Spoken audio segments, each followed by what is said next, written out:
All right, we are live. Greetings, everyone. This is indeed the October Patreon live stream. It is 8 p.m. here in the Eastern Time Zone. That's 7 Central, 6 Mountain, 5 Pacific. It's midnight in the UK, 2 a.m. in Stockholm, 1 p.m. tomorrow in New Zealand, and 5:45 in the morning in Kathmandu. What's that all about? What about the good old Soviet Union? We can't tell. We ran out of clocks. They skipped an entire time zone. I forget which one it was, but there's you cross a border and it's 2 hours later instead of 1. Yeah. That was actually a joke a friend of mine told me one time. It was called the communist time zone. It's in America it's this o'clock, and in Stockholm it's this clock, it's this amount, and in Europe it's this amount, and in South America it's this amount, and in the Soviet Union they don't know because the government ran out of, has a shortage of parts to make the clocks. Yeah. Let's introduce everyone. Left to right on my screen, yours may vary, but we've got Chris Hangartner. Hey. It's Bannons. Ooh. Philosophical Fandom joining us for the first time. Hello. And Pipsqueak. Hello, hello. And then that ugly guy in the red shirt, whoever that is. Oh, stop it. Seriously, Shane, when are we going to get Lord Killian on? That's a pretty cool guy.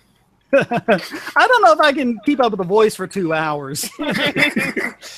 Yeah, that sounds like a voice that definitely gets you, I remember one time I was LARPing on the computer and I was trying to play this really tough Russian mafioso guy, and I had to do this really thick, growly Russian accent. Oh my god, my entire throat was sore for the rest of the evening.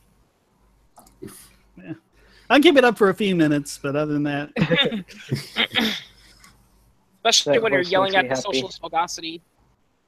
You should. One of the things we were talking about before we went live, we were talking about the Russians and how everyone's blaming everything on the Russians. And there's something that's going around now. A lot of you are probably familiar with Kaspersky antivirus.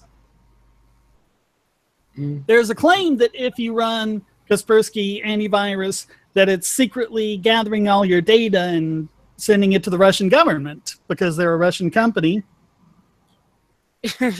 Yeah,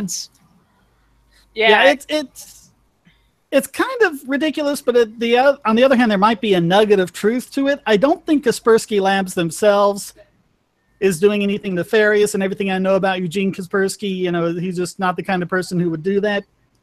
But what antiviruses do is they not only scan for malware, they scan for things that their heuristics think might be malware, and send it back. And apparently that happened. It found what it thought was malware in a zip file. And of course, when it sent it back to Kaspersky, and this was on an NSA computer or something like that, it sent the whole zip file because that's how zip files work. And so the question is, what's all this with the Russian government? And it's the usual thing. We've talked about anonymous government sources and all the problems with those, but I seriously doubt that Kaspersky is deliberately in bed with it, but at the same time, I wouldn't put it past the Russian government to lean on them to give them stuff, or to hack their way in, or to have a couple employees as plants. So, yeah, but what's the most important? That applies to almost any agency. I mean, the U.S. government does it with Microsoft all the time, and all that. They say, "Hey, we're looking for so and so. So can you release us the personal data of all the millions of clients you have, so we can look for a terrorist?" That's why, if you get a VPN provider or something like that, you certainly shouldn't get one in the Five Eyes countries, as they call it, which I think is the US, the UK, Canada, Australia, and New Zealand. I think I have that right. Because they have all this agreement that they'll all spy on each other and then share each other's data, because the NSA isn't allowed to spy on Americans, but they can spy on the British. GCHQ can't spy on British citizens, but they can spy on Americans, and then they can share information so effectively. Yeah.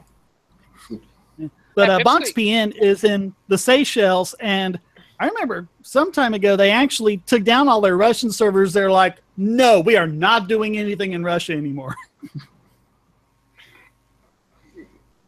Oh yeah, that's not. Yeah, and people wonder why Vladimir Putin hates us. Well, feelings kind of mutual. Yeah. I mean, make no mistake. Make no mistake. The Soviet Union may be long gone, but Russia is still a brutal, violent regime. Oh yeah, they still. Yeah, you know, Putin himself, you know, flat out, he's an ex-KGB officer. So, yeah. Yeah, and I mean, when they were this is why I don't believe all the shadowy conspiracy stuff. Not because I don't think Russia would do it; they absolutely would. But like, if you look at the Ukrainian leaders. Executed. I mean, none of this, you know, make it look like an accident or a heart attack or something. They were just executed. That's the kind of thing that Russia does. I don't think Russia, you know, pussyfoots around in the background trying to, you know, cover it up. They just do it. Russia's very, contrary to what a lot of, you know, sci-fi 80s spy movies like to portray, the Russians they tend to be very straightforward. You know, I mean, a perfectly good example would be when they entered Afghanistan. They didn't do this covert operation, you know, to try to destabilize Afghanistan, you know, and then, you know, use that as an excuse to move in. No, they sent in a few KGB agents. They showed up, you know, at the office. They killed the anti-communists that were in the Afghan parliament, and the Afghan Communist Party took over. Yeah, so if it was this, whatever the name of that memo was that everyone's saying, you know, put all of the lives in danger, and Russia's been going around secretly killing them. And it's like, well, I mean, I'm sure that. Now, Russia is not like this benevolent government that would never do such a thing. But I think if they were going to do it, you wouldn't see like, oh, it's an accident, but the autopsy is inconclusive and things are suspicious. No, you'd see an execution. That's what you'd see, I think. Yeah. Here's the thing. Yeah, what was the name of that memo? The Steele memo or something like that? What was that called? I'd have to look it up.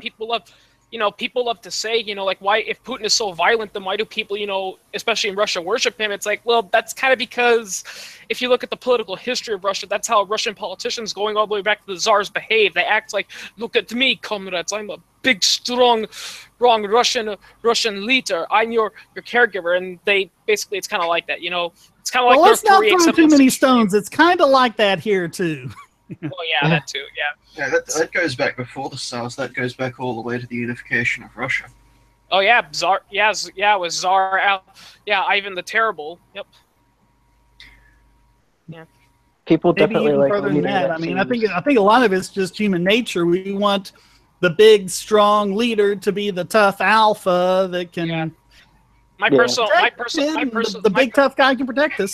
My personal favorite was in 2008 when Russia and the country Georgia went to war. No, not our Georgia. There's a country called Georgia, and basically the Russians were doing all this bullcrap stuff. They were arming South Ossetian terrorists to attack Georgian homes. They were dropping cluster bombs, and the news media almost everywhere was going, "Oh, look at these brave Russians keeping the peace in their own territory, unlike the United States." But little did you find out, the Russians practically started that war. Because what happened is that North Ossetia has always been a Georgian territory. It's always been a Georgian territory. There was never in the history of the world prior to the Soviet Union a country called North Ossetia, but the Russians were arming guerrillas there. They were attacking Georgians, so the Georgians went in to try to protect their people from the terrorists, and then Russia said, hey, that's invading our property, so we're attacking you.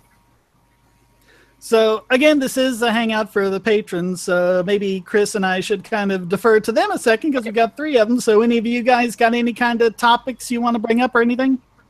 Cuphead's really nice. What is? Cuphead. You ever play you haven't been keeping up with Cuphead? It's a new game. It's I've seen. I haven't played the game, but I've seen it. Yeah, you've heard about the recent controversy about it, right? That thing. Yeah. Yeah, the controversy is that Cuphead is racist because it's in the style of 1930s animation, and they said that animation was made to mock and ridicule blacks and minorities simply because there's a couple of cartoons out there where Bugs Bunny teases, you know, some stereotypical Africans, and they've got the big lips and all that. I mean, yeah, well, that's because they were parodying what the movies were doing at the time, and that's what the movies were doing.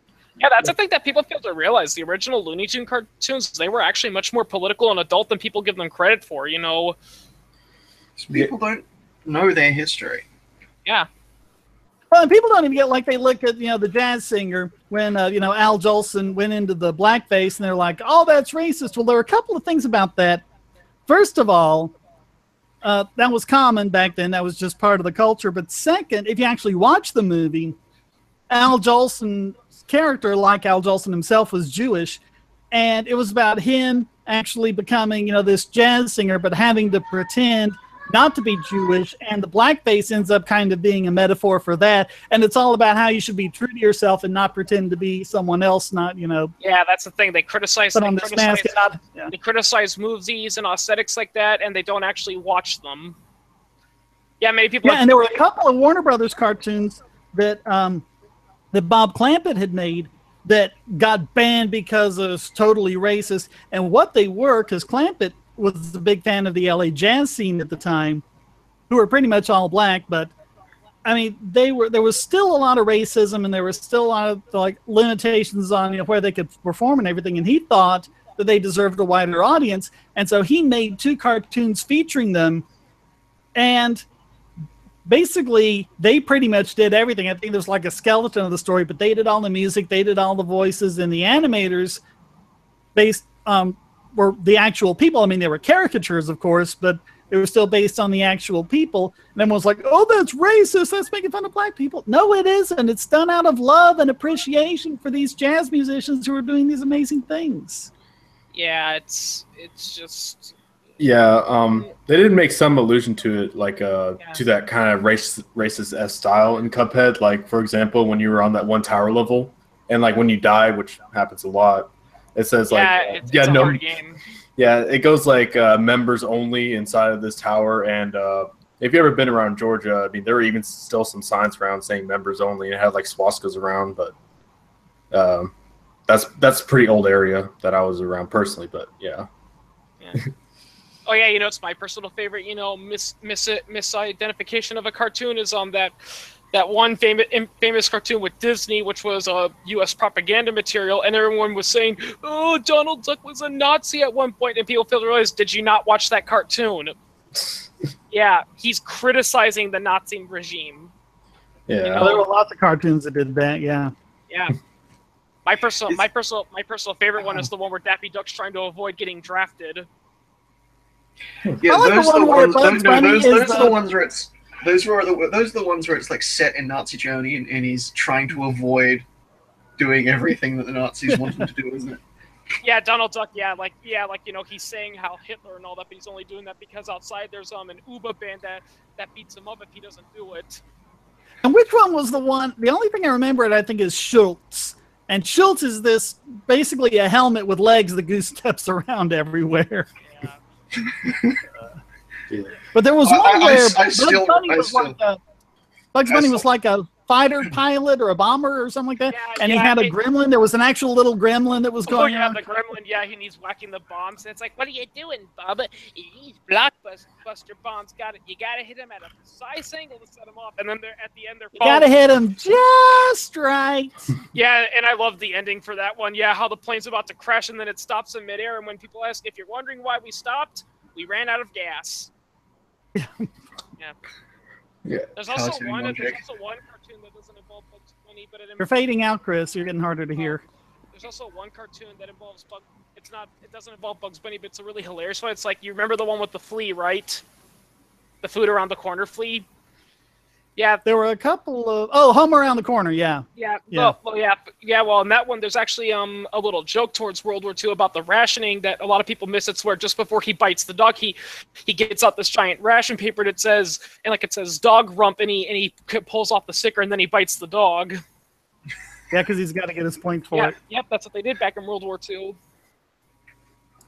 And contrary to popular belief, there was one Tex Avery cartoon where there was a hunter looking and he's trying to select his game, and the game has written on it how many points they are, and so he has to get the one that has less points. Yeah.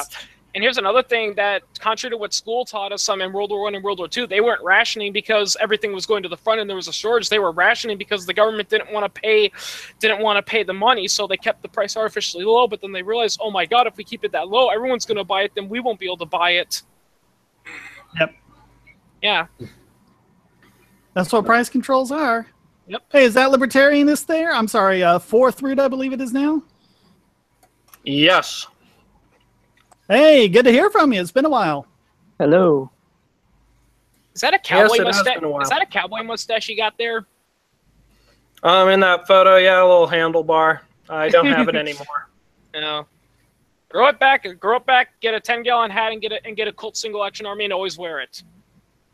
You'll look I'm cooler. constantly changing my opinion, or not opinions, appearance. Yeah. Yeah. I have the same appearance I've had for 20 years. Oh yeah, I've seen some of your really older videos all the way back to 2007. You haven't changed a whole lot. Oh, well, my main avatar pic was actually taken in 2002. Wow. And I've made other attempts to, and I've done other pics, like professional pics and stuff like that. But every time I've taken a pic and said I'm going to update it, and they're like, you don't really look like that. You look more like the other one. It's like, okay, I look more like I did in 2002 than I do now. I don't know how that works. Shane, that's the most hilarious thing ever is that I was on this forum one time and we were arguing, political debate and all that. And I actually posted one of your videos and everyone was hating it and not listening to it. And a common reason was because I don't like his voice. I'm not going to listen to him. Yeah, I get that a lot. But if you don't like my voice, I don't like my voice either, to tell you the honest truth. And if you don't want to watch my video on it, then fine, just don't criticize it. If you're going to criticize something, you should watch it. Or worse, when you start talking voice, personally.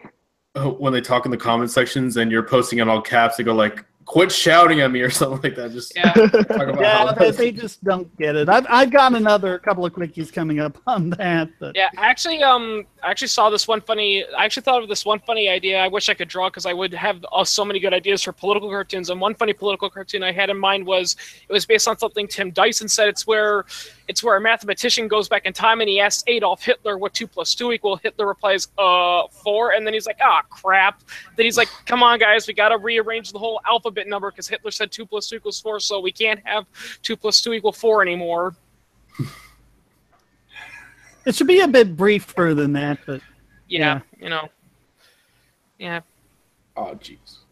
Yeah, I mean that's the kind of the argument mod Hitler thing. It's like you associate it with Hitler. Well, you know what? Hitler probably believed that the sky was blue, and I think he was probably right on that one. Yeah, it's like it's just that people like to. It's like it's not even about Hitler. It's just that people really love to dismiss something just because of association. Yeah. Eᴚğᴇᴜᴜ wrote about just as stupidity is not reverse intelligence, evil is not reverse good. Yep. Eᴚğᴜᴜ wrote about in Rationality from AI to Zombies, wrote about how people generally tend to wave a flag for whatever ideology they have. See, there's in most ideologies, even parts of libertarian ideology, there are arguments for and against certain political positions, but most people don't like to acknowledge any argument that goes against their position. And the truth is, going back to what Shane said about good and evil, the truth is, if you look at real life, there is no such thing as like true good or evil like you see in comics. In fact, this is something that has been pointed out in history many times over. Some of the most evil people in the world thought they were doing good. Yeah, and I've got a couple of scripts like this. I don't know if they'll mean anything or not, but I've taken like the hero's speech, like I got one science fiction script about, the bad guy is basically saying the same thing that John Sheridan did earlier in Babylon 5, which is that if we don't go into space, we'll lose Shakespeare and we'll lose Beethoven and Socrates and all of those, and all of this will be meaningless. And I mean, it's a very lofty, grand thing for the hero to say, but I have a character who kind of took that to an extreme, who ended up doing forced experimentation on unwitting people, putting them into suspended animation to try and get us into space a lot faster, and that was how he justified it. I mean, you take something lofty like that and you take it to the level of a fanatic. Yeah, that's actually what a friend of mine told me for writing advice. He says the key to writing a good villain, especially for their motivations, is take a personal idea that you believe, but give that idea to a fanatic. Like for instance, I'm pretty sure there's a lot of stuff that people do that we personally hate, but we understand we're not in the authority position to get rid of that. But give that idea to a fanatic who's willing to go to extreme lengths to get rid of that. Yeah. But are you planning on writing a science fiction novel, or? Not a novel. I've just got different ideas for screenplays, and a lot of times I'm limited in budget. But I do have one. I do have one finished script that I actually could shoot if I could. So I won't mention anything about it. But it'll be like another half hour short. But I got to finish the Woods Talk first. I'm still doing post work on that. So. And Shane speaks. Yeah, and Shane, speaking of which, I'll try to keep the Star Wars comments to a minimum. Yeah. Yeah, but I just a couple days ago I got into a whole argument on just one forum, and all we were doing was arguing about why Rey is a Mary Sue, and everyone was saying no, she's not a Mary Sue because this happened to her and that happened to her, and I kept. This is just going to be about overpowered characters in general. Just because a character trips on their shoes a few times doesn't mean they're not overpowered. Yep. Well, So it's not so much being overpowered. I mean, you want to tell stories about, the really powerful and really talented people, but you can't just like have her be able to fly the Millennium Falcon the first time she gets in the chair or things like that. There still needs to be development, the learning curve, and all that. Yeah. Mark Hamill actually commented on that, where like he was talking in an interview and he's like, I don't understand how she learned the Force so fast. She didn't even go to the Degas bus school. I mean, granted, my character dropped out, but at least he went. Yeah, I mean, she's better at using the Force than Luke Skywalker was after the third movie. Yeah. And it's pretty funny because their argument was, well, if she was so overpowered, then why'd she go to Luke Skywalker? Simple. It's the plot. I will say it really doesn't make much sense. Yeah, I will say. You guys want to hear my movie idea here? What? Go for it. Okay, the world's second oldest woman tries to kill the world's oldest woman so that she can be the oldest woman. what? Okay. How would she do that? That makes sense. Well, I mean, at first, she's trying to hire hitmen and stuff to go kill this person, and it's a comedy of errors about all the failed plans, and, she gets crazier and crazier as it goes along. Eventually, she picks up a machine gun and goes after her. What you should do is like give her like some sort of disease that's going to kill her in 5 years or something like that. So there's a real danger of her not living, long enough to outlive the other one, and giving her a motivation to get on with it as the time draws nearer and nearer.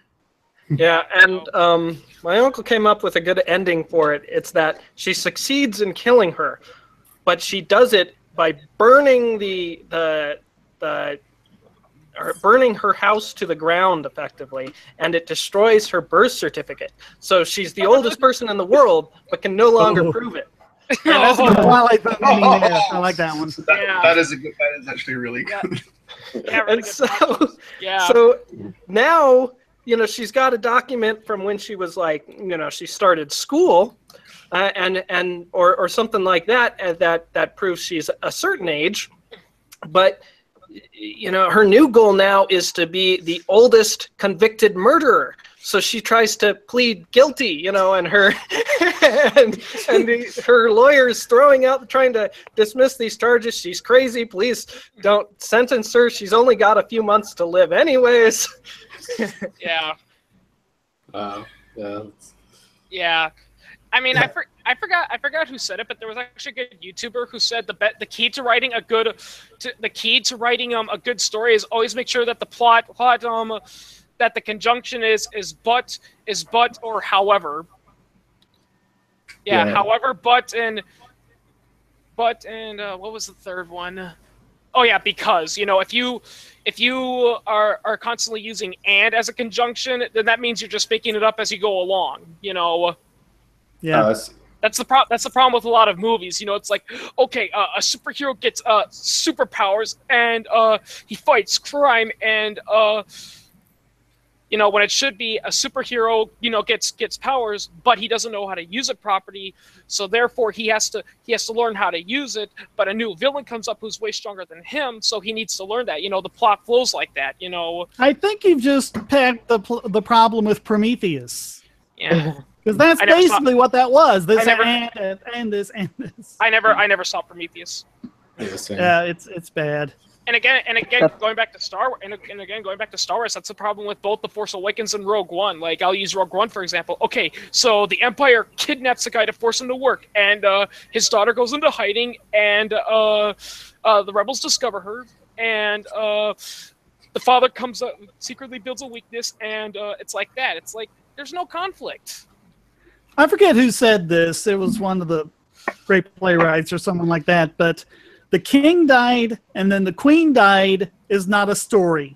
The king died and then the queen died of grief is. Yeah, it's got to flow. I mean, it's like, events have to go, and there have to be reasons to it, and there have to be motivations and things that drive it. Yeah, that's the problem with a lot of modern movies. It's like there's no, like, again, they're just going and this and that, and they're not actually building reasons and stuff like that. It's like, I mean, I will say this, and I'm sorry if it's going back to Star Wars, but the biggest complaint I always have with the new Star Wars canon is that every time I point out all the plot holes, the only argument is, well, they'll explain it in, like, the later books and movies. It's like, it shouldn't work that way. It shouldn't work that way. Yeah. I mean, that's another problem with movies. Like, it seems like every movie is just being an advertisement for the next movie. It's like people, this isn't the 1930s anymore where they used to have like those like 10-minute serials where it's like what's going to happen to our hero coming tomorrow to find out, because I mean those were only 10 minutes long. These are 2-hour movies that you pay a lot of money to see. Well, but I think I mean, yeah, they're basically doing that, but they're really, I think, coming from a better way of doing it, like they did with Lord of the Rings, which is instead of trying to cram everything into a 2-hour movie, you keep going, or you just make it a continuing story like Guardians of the Galaxy, or whatever. And so you're setting up for the next one. I mean, that's fine, but yeah, I think A New Hope. There's one little change. It's such a good movie standing on its own, but there's one little change that I think would make it dramatically better, and that would be taking out it's like the few seconds where Darth Vader does the force choke on that guy, and he chokes there, because that was the only real solid evidence that the force was more than something, spiritual, mystic, religious nonsense, right? I mean, Han Solo doesn't believe in it, but if it physically manifests, it kind of makes it hard to not believe in, right? Well, Han wasn't there for that, but yeah. Well, and here's another thing too, and actually, I mean, a comic that in the expanded universe that kind of explained that. You see, the reason why a lot of people didn't really understand the Jedi and didn't know what the Sith were was largely because, only a small select few of people with the Force are actually Force sensitive. Very few people are in the galaxy as a whole, and as consequence, most people didn't understand, and they just thought it was just magic, Most people probably had never even seen a Jedi before to really. It's confirmed that. Yep, it's confirmed that in many areas in the Outer Rim territory, there a lot of common folks didn't even know who the Jedi were, and all they heard were stories like how they kidnapped children and did stuff like that. And that's actually why when Emperor Palpatine declared Order 66, a lot of people actually supported it. Okay, and that's all perfectly consistent with A New Hope, but I still think A New Hope as a standalone movie would have been better if there was no proof at all that the Force was real. Well, you had Grand Moff Tarkin addressing Darth Vader as the last of a dying breed and all that. Yeah. So it's he specifically says that hints at the extensive extermination campaign that Emperor Palpatine conducted on the Jedi. Well, and he specifically says something like, "You are all that's left of their religion." Yeah, like it's just some little cult somewhere. That's another thing I really love to laugh at about the Disney canon is that people are saying, well, the Disney canon is going to fix all the stuff with the original EU, and yet there's plot holes up the butthole from that. Like, for instance, a really good example is Rogue One. Everyone likes to say, but it's good. It explains how the rebels have Rogue One. Yeah, but here's the thing, and spoilers alert for people who haven't seen that movie. At the end, the Tantive 4, which was the ship at the beginning of A New Hope that was running away from the Death Star, it fled from a ship that was running away from a rebel battle. Well, what does Princess Leia say when she's pulled over? She says, "I'm on a diplomatic mission from the Imperial Senate on a mission to Alderaan." It's like, how's that going to work? You fled from a battle. Whereas in the original EU, she merely intercepted the message, and she was from a planet that wasn't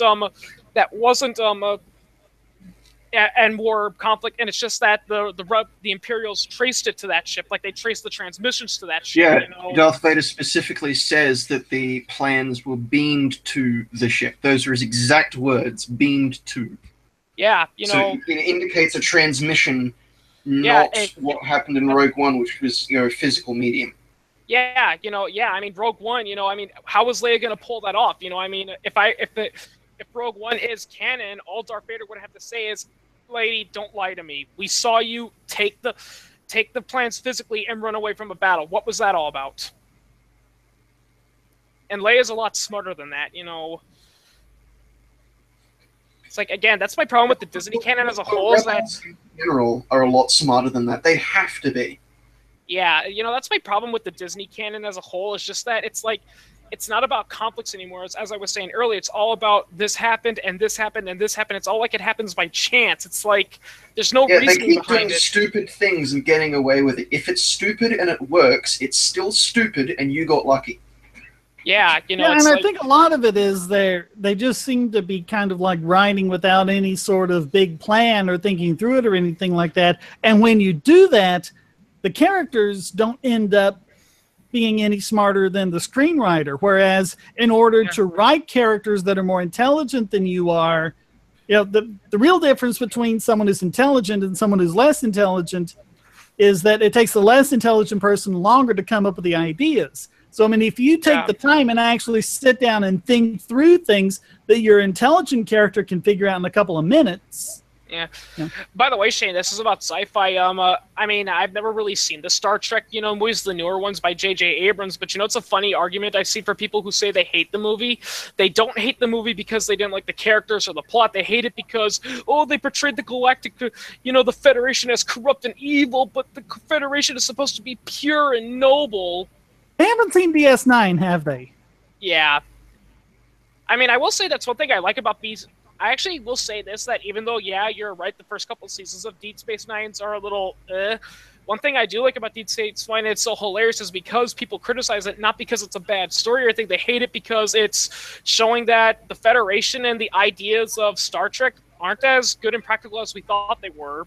Well, and it goes back to what we were saying earlier about fanatics, too. And, you know, when you have people who, when you have people who have those beliefs and that's the situation that they're in, then they can have the luxury of being, you know, good and nice and kind. As soon as you come up with people with different ideas, you know, like the Maquis, who want to live a different way, then all of a sudden the big conflict happens because you can't stand people who are doing something differently than the way you want to do them. Yeah, actually there's a lot of good, you know, from the original Star Trek Expanded Universe. I actually remember reading in like the Star Trek Wiki that there actually are a few articles that heavily implied that the Federation, yeah, they did all this stuff like end world hunger and all that, but they did it through very questionable methods, you know. Yeah, very questionable methods. And it was seeing a lot of stuff like that that caused Thomas Riker to turn against them. You know, the Riker clone that was left behind while the other one beamed up. Yeah. Remember that one? Yeah, well, I mean, I didn't really watch a whole lot of Star Trek, but I do read a lot about the politics of Star Trek. And yeah, that's what's implied. It's heavily implied that the Federation did a lot of questionable stuff, and that I even remember read one sickening theory, but it actually had a lot of strong evidence to support it, that the real way that the Federation ended world hunger and all that is that they deliberately starved a massive portion of Earth's population, and now in the current Star Trek generation, they have a strict, you know, population control method. Yeah. Yeah, so they're basically micromanaging everything. I agree with that. I think probably the only way it works is because one of the last capitalists somewhere managed to invent the replicator. Yeah. Because, I mean, if you look at the original series, they're still pretty capitalist. Yeah. You know, they haven't gotten rid of, there's like times when, you know, Kirk says, Scotty, you've earned your pay for the week and things like that. Yeah. Yeah, well, I mean, from what I heard, Gene Roddenberry, like, he wasn't really a political idealist and all that. Like, his overall message in Star Trek was more or less, you know, technology will fix all our problems. You know, that's what his argument was. And it was in the Next Generation where they started getting a little bit more political and all that, you know, like when they started saying, oh, you know, this utopian sci-fi society can work if we just do this and all that, you know. Yeah, and I think a lot of it, you know, with the Next Generation started up with Rick Berman and Brandon Braga. And we were talking about DS9, how it sucked those first few seasons. I think the reasons why it got better is that Berman and Braga went over to do Voyager and made that suck, and then they were kind of leaving DS9 alone. You cut to be out. Good. Saying you cut out there for a second. I didn't hear you. Yeah, I was saying that Rick Berman and Brandon Braga went over to Voyager and made that suck. So then Star Trek Deep Space Nine was free to not suck after that, which was, who was it? Robert Hewitt Wolf, I think was his name, and then the other guy, whose name escapes me, but I mean, they did a really good job with it from that point. Until the last season where it kind of all fell apart. But yeah. I haven't seen DS9, but on the subject of, stories about ideologies clashing, I did read quite a nice short story about, it's a sci-fi story, but the plot is from the perspective of a less advanced race that breeds rapidly, and their culture is the big sci-fi empire, big benevolent utopian sci-fi empire comes in, and they see this planet in a state of almost perpetual warfare. So they come in, they make everything peaceful.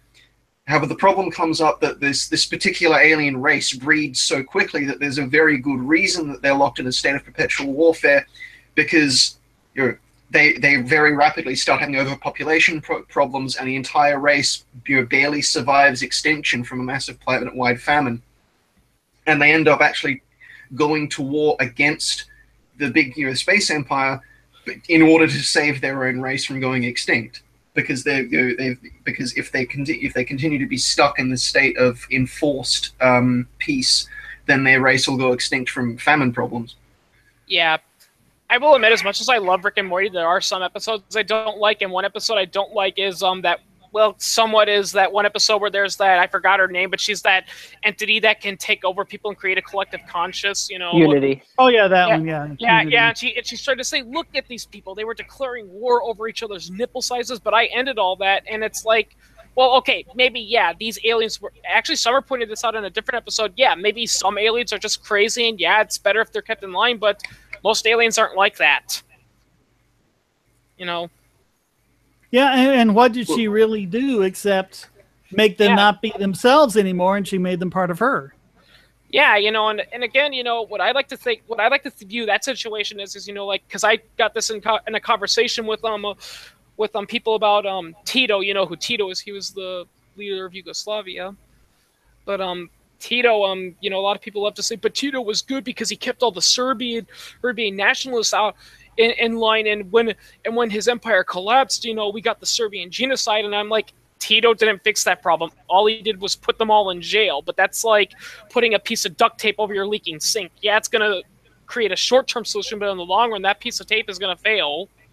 That happened throughout the Soviet bloc when the Soviet Union went away. They didn't do anything to stop the hatred between all these different groups. All they did was just push it underground so that when they went away, all the old hatreds and all the old conflicts and everything just flared right back up again.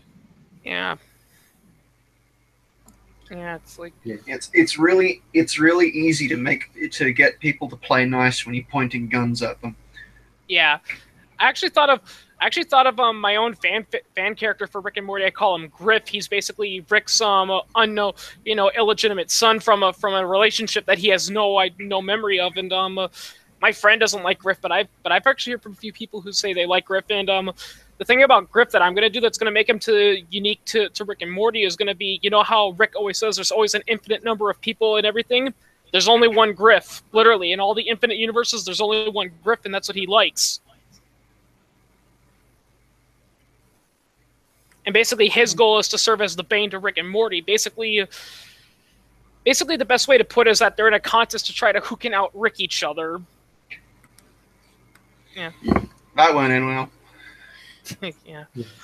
I mean, I'm still working on him. I haven't thought of everything, but yeah, I need to work on my humor writing.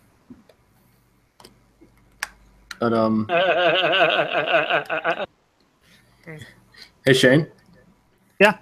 On one of your more recent videos on the opioid epidemic, I had a question. Did you ever read the book High Price by Dr. Carl Hart? I have not. You have not? I would definitely recommend it. He goes into detail just about like a common like drug misconceptions. Yeah. Especially what's the name of it? High Price by Dr. Carl Hart. Some of the stuff I would kind of ignore in his book, like especially when he regards Reagan's tax cuts as being like bad, you know. But even to a certain extent, you and I. What tax cuts? Yeah, that's what I was thinking. That's what I was thinking. I was on 302. I was like, wait, what tax cuts? But yeah, yeah, I would totally recommend that read though, especially when he brings up for a vast majority of the time of the people that are on meth or like any type of hard drug in general, 10 to 15% of them tend to be like considered addicts, like to where they just can't function in society. From what I've seen, it's a pretty consistent 1.3%. I think some drugs might be more than others, but it seems to be just seems to be the percentage of the population that's susceptible. Right, right. I think that more or less has to do with like opioids that are like given during like medication. That would be considered what, like Schedule 2 or Schedule 1? Yeah, they're Schedule 2. Yeah, things like that. Yeah, Schedule 1 you can't prescribe. Yeah, like that's the thing is like Carl Hart was allowed to actually give these people like methamphetamine. So because I think meth is still Schedule 2. Oh, really? Okay, yeah, but Schedule 1 is marijuana. I mean, I have to look it up, but I think so. But marijuana is what, Schedule 1 too? Yeah, it's Schedule 1. That's odd. And it's crazy. There was one, I forget where it was, but they had like a list of all of the drugs, and like one thing they had was like, you know, how deadly they are, how addictive they are, and whatever. And you know, so they had it like all this, you know, sliding scale, so it made this big bar for all of that.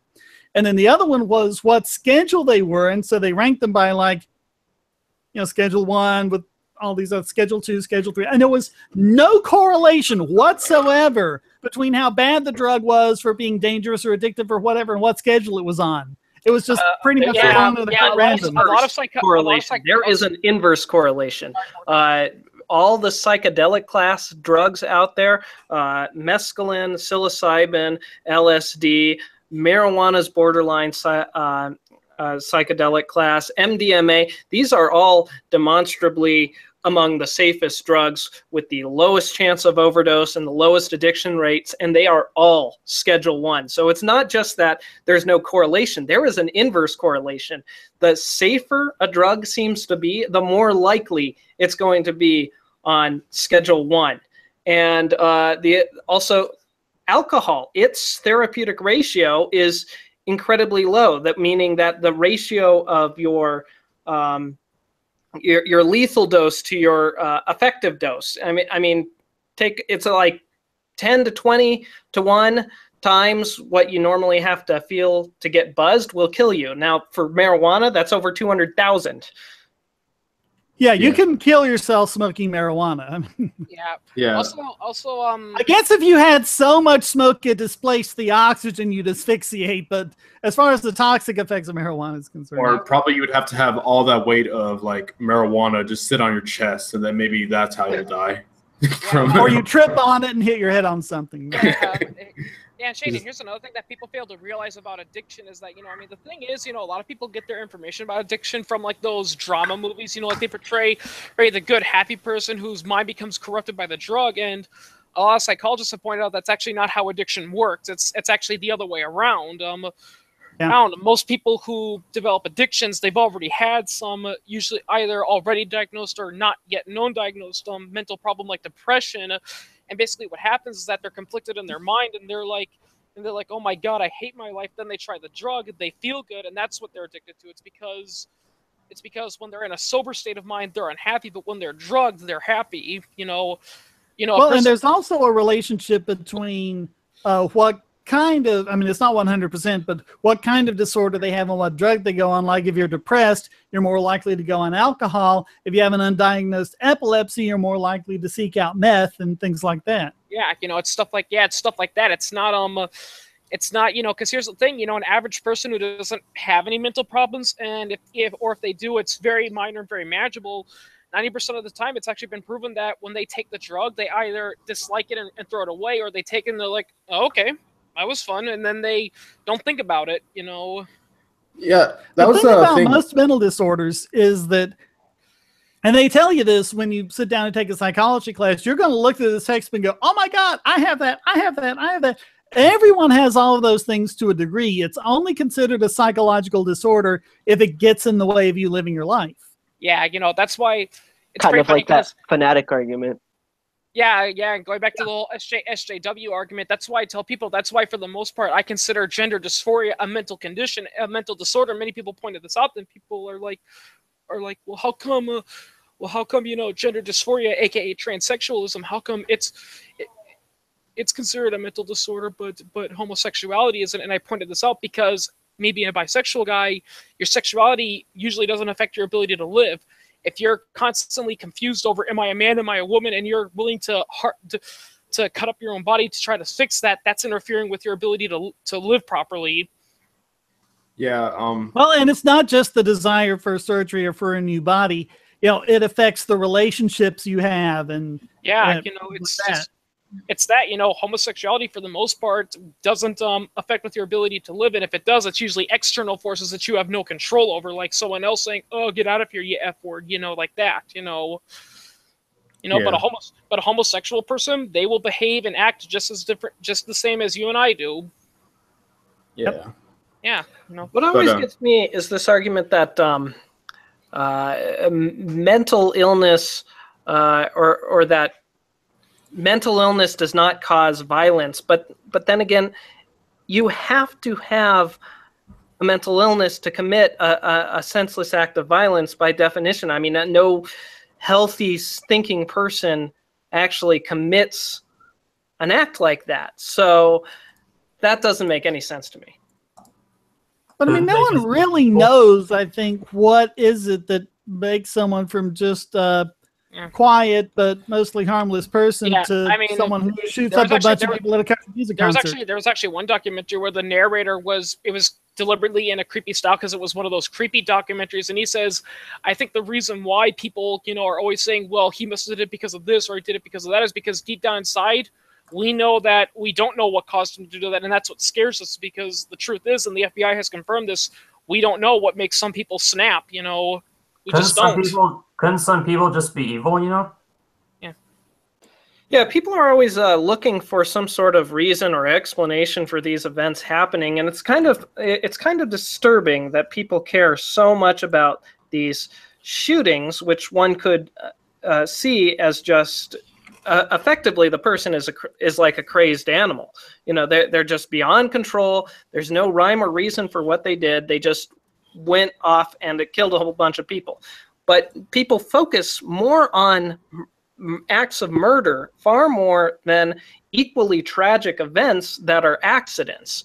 The fact that in after one day more people had died from car crashes than the shooting. Yeah. You know. Yeah.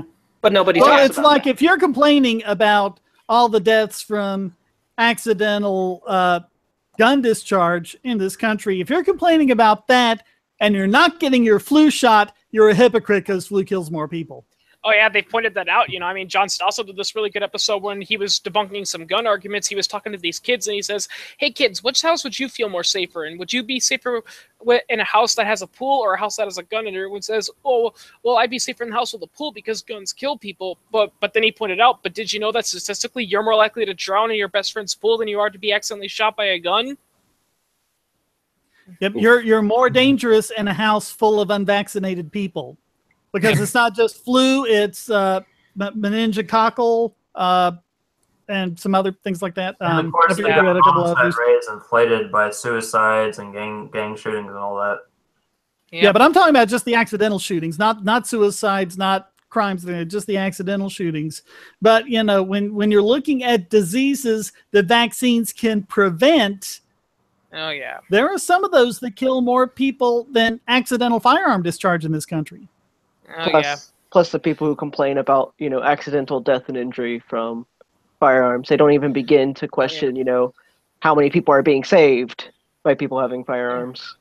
Yeah, that's why I can't take like those all-natural people seriously, because 90% of what we take for granted today was developed because of technology. Like, you know, like some of those all-natural people say, I don't like to get vaccinated or eat, you know, food at a grocery store because it's not natural. And I'm like, okay, then fine. Then next time you drink your water, you got to drink it with dirt and grime in it, because in real life, you know, quote-unquote natural water is filthy. And typhoid and dysentery and all sorts of other nasty stuff. Yeah, it's full of stuff like that. You know, I mean, water today, even with people have like this idea of like primitive people you know, living this nice communal society along this clear babbling brook, and the myth of the you know, noble they go and they savage. hunt, they do all that. No. Imagine people in a whole bunch of standing water drinking the same water that they shit in. Yeah, that's. I mean, that's why the average lifespan was 19. I mean, it was not good. Yeah, the myth of the noble. Yep, the myth of the noble savage. You know, they say it all the time, even today. You know, about primitive tribes in Africa, the pre-colonial America and India and all that. You know, they say that all these people were living in tribes. They were happy and healthy. Everyone got their share of the pie. But then those evil European colonialists came in. No, it's been proven archaeologically that it was pretty shitty there too. Having 10 kids because 7 of them will die before their 1st birthday. Yeah. Actually, if you look at the interactions between some of the early Americans and Indians, they actually improved their lives by introducing new technology. And stuff. You know, and then I the agree. government For the most part, up until like the late 1700s, the settlers and the Indians got along really well. Oh yeah, they got along really well, and they actually exchanged. In fact, I remember reading an original rule book from one of the original Plymouth colonies and all that, and they had in their rule book that does say you got to be kind with the Indians. If you're going to have a meeting, you can't have weapons at the meeting. And they even said this because, unfortunately, there was a lot of stealing, and they couldn't better trace the crime, and they flat out said, okay, if you steal, fine, but you got to give something back that's of equal value.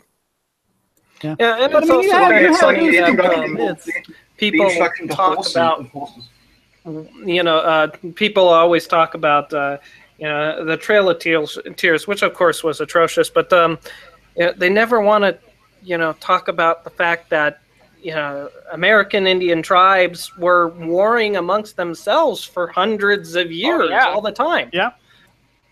Yeah, they did stuff like that all the time, you know. I mean, they also talk about things like, they swindled Manhattan out of the Indians for a few beads or something like that. That wasn't how it happened. I mean, first of all, that tribe didn't even live on Manhattan. No one lived on Manhattan. It was their hunting ground. Second, they didn't give up their hunting ground. They just say, okay, we want permission to set up shop here and live. And third, they gave them like all sorts of things like food and supplies. They gave them, you know, technological devices the Indians didn't have, like ovens. Yeah. And things like that. That's right. And there was like one guy in the 19th century that did like some thing where he was working from like an incomplete list or something, and he got the price of everything wrong. And he basically said they got Manhattan for $24, which was even lowballing at that time. But people repeat that $24 number as if it's the gospel truth, forgetting that we got a couple hundred years of inflation by now. Oh yeah, that's a lot of true. You know, I mean, that's a lot of true. Like, you know, I remember watching, you know, a scene from an old Western movie, and a guy was at a gun shop, and he was, you know, buying a gun, and the guy says, okay, so the gun's going to be $20, and one person was like, whoa, I can't believe that people could just buy guns for $20 back then, and one person pointed out, yeah, but because back in those days, $20 was about a couple months' pay for an average person. Just did a quick calculation.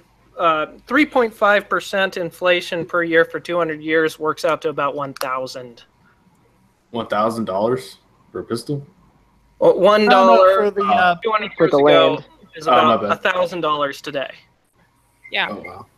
Well, like I said, it was probably more than that. I mean, they got enough to furnish like entire houses, you know. Yeah, you know, they gave them a lot of stuff for that. And like I said, the I forget which tribe it was, but they didn't really even give up that much because they could still come to Manhattan and hunt, which is the only thing they were doing with it. Yeah, I told this to people a bunch of times who thought, you know, it's another thing I really laugh at with that was when they say that the original U.S. government tried to commit genocide on the Indians, and yeah, you know, we did some shitty stuff to the Indians, but it wasn't genocide. Yeah. Well, in a lot of cases it was. I mean, if you consider individual tribes, there were a lot of individual tribes they were really going after. And here's another thing that a lot of those 1/16th Indian activists love to ignore is that it wasn't uncommon for some Indian tribes to sell each other out. You know. Oh yeah. Yeah, one tribe would say, "Hey, this tribe's being disobedient and not obeying your law," and the whole purpose was so the U.S. government would come in, wipe them out, do their dirty work, and then the new tribe would move in and say, "Okay, this is Cheetah land or whatever." It's amazing because a lot of this, and I mean, people just still believe this. It just comes from something that was cooked up on the mind of a screenwriter, and I forget his name, but I mean, he says, "Hey, I made this up," but it's like Chief Seattle saying, "Oh, every pebble, every blade of grass is sacred to us, and it's all, you know, this and that," and people keep quoting that. You know, like it was what Chief Seattle really said, and he kind of made it his mission in life to kind of correct everyone and say, no, that's what, and he kind of bedded it down for a while, and then at one point Al Gore came up with, and as Chief Seattle said, and you know when Al Gore says something, all his followers just take it and run with it, and so he tries up, and then one Sunday morning, he's in church, and he's listening to his pastor gives a sermon, and his pastor says, and as Chief Seattle said, he goes into it. He's like, can I not get away from this? Yeah. What Chief Seattle had really said was, this one particular piece of ground is sacred to us because our ancestors are buried there. That's what he was talking about. Yeah. Speaking of Al Gore, Pipsqueak, you got to prepare yourself. Man Bear Pig was spotted in Australia. Oh. Wait, sorry, what now? Man Bear Pig. Oh. Yeah, from he's South half Park. man. Yeah, he's half man. I know. I don't watch South Park, but I know what Man Bear Pig is. Which clearly shows Al Gore doesn't know how to count, because it should be a third. Are we expecting anything interesting to come out of these JFK? Okay, I don't need to worry about it. You know, some piece of Australian wildlife will get him. Yeah. The numerous wildlife. I can imagine that's like, grown. Oh, why can't I breathe? Then he looks down and he sees a Sydney funnel with spider on his hand. Someone was about to say something about the JFK documents. Who was that? Yeah, are we expecting anything to come out of that interesting? Well, I'm sure there's a lot of interesting stuff in there. Not interesting as in he was really shot by the KGB and it was a cover-up or anything like that. Yeah. But I mean, I'm sure we'll learn a lot of interesting stuff out of that, because wasn't it something like they had to wait for Jackie Onassis to be dead for so many years before they could release it or something like that? It was something like that, but now that time has come, and so they're releasing a lot of the stuff. You know, it's even more hilarious, Shane, that I really love, you know, the JFK conspiracy theorists to say. They say, you know, JFK was this far away from the book, and, you know, there's no way, you know, Oswald could have made that shot like that, and they completely ignore the fact that Oswald was using a rifle with a scope on it, and he was a former Marine who was a designated marksman. So yeah, he was a high-scoring sharpshooter. He had made shots like that at that distance on the firing range with deadly accuracy. Remember, 3 shots, one of them missed. He was off his game that day. Yeah. I thought one of the conspiracies about JFK's death was that it was because, wasn't he trying to get rid of the Federal Reserve? Or that's one of them. He passed like an executive order that would have made the Federal Reserve, forced the Federal Reserve to send money. My personal favorite one, and this was perpetuated by the Oliver Stone movie, was that JFK was this passive, progressive, and non-violent president who wanted to end all American wars, and he was killed in secret by the warmongers. And I'm just thinking, oh yeah, because the Bay of Pigs invasion and the increase of American troops in Vietnam totally wasn't JFK's idea. Not to mention bringing us to the brink of nuclear war. Yeah. Yeah, because of the Turkish missiles, which everyone seems to have forgotten about. They know that Russia put the missiles in Cuba. They don't know that was retaliation for JFK putting missiles in Turkey, like 40 miles from the Russian border. Yeah. Well, our school did teach us that, you know, we did remove our missiles in Turkey as part of a plea deal. What they didn't tell us was that the missiles in Turkey were closer to Russia than Cuba, you know. Yeah, Cuba was like 90 miles just from the Florida border, and this was like on the border of some major Russian land there. And I actually saw a documentary about the Cuban Missile Crisis that said the inspiration to put missiles on Cuba actually came from when Nikita Khrushchev, you know, was going on a beach one time, and he looked across and he said you could barely see it, you know, because there's like the body of water between Turkey and Russia, and you could actually see the missiles if you looked really closely on the other side. And he felt that. But this whole thing, because the way nuclear war was averted, I mean, the story you're told is like, oh, JFK puffed up his chest and he was big and tough, and Nikita, you know, backed down and everything. That's not how it worked. They talked to each other. And this is the thing where people can, people talk about, oh, well, you know, you can't talk to those guys. They're just too unreasonable. Look at Nikita Khrushchev. the guy was pretty much the epitome of an irrational idiot. Oh, yeah. He was just completely unreasonable about everything. You know, the videos of him banging the table in the UN, things like that. Yeah. And it worked. Yeah, but it worked to sit down and talk to him. It's like, let's work out a deal. Yeah, there was actually, if I recall, there was actually, if I recall, there was an incident with Nikita Khrushchev where like they was at a UN debate and the U.S. ambassador to the United States and the Soviet Union was yelling at Nikita Khrushchev because I think he was involved like in like a really controversial Soviet action that was affecting that, and Nikita Khrushchev replied by throwing his shoe at the guy and yelling, "We will bury you."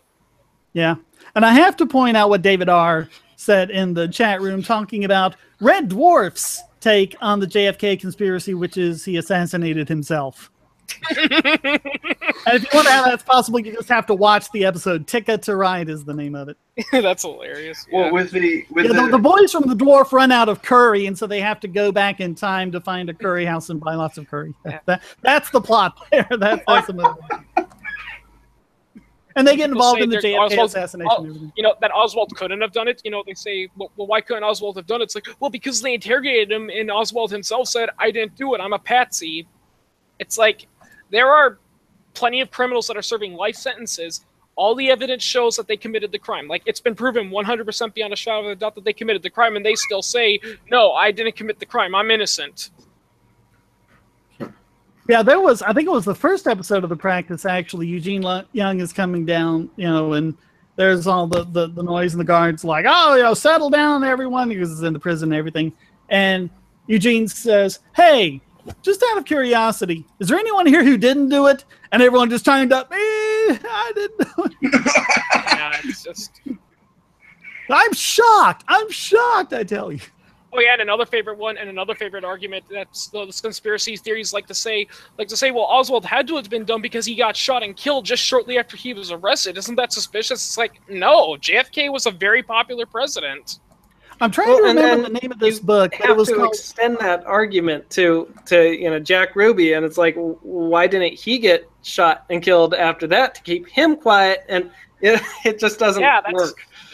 But I remember there was this one book.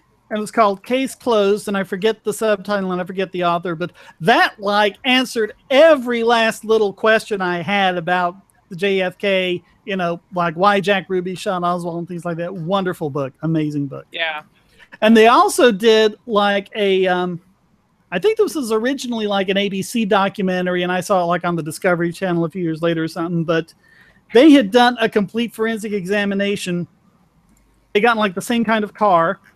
And they got all sorts of pictures of JFK's head so that they could use photogrammetry to make a perfect ballistic model of it.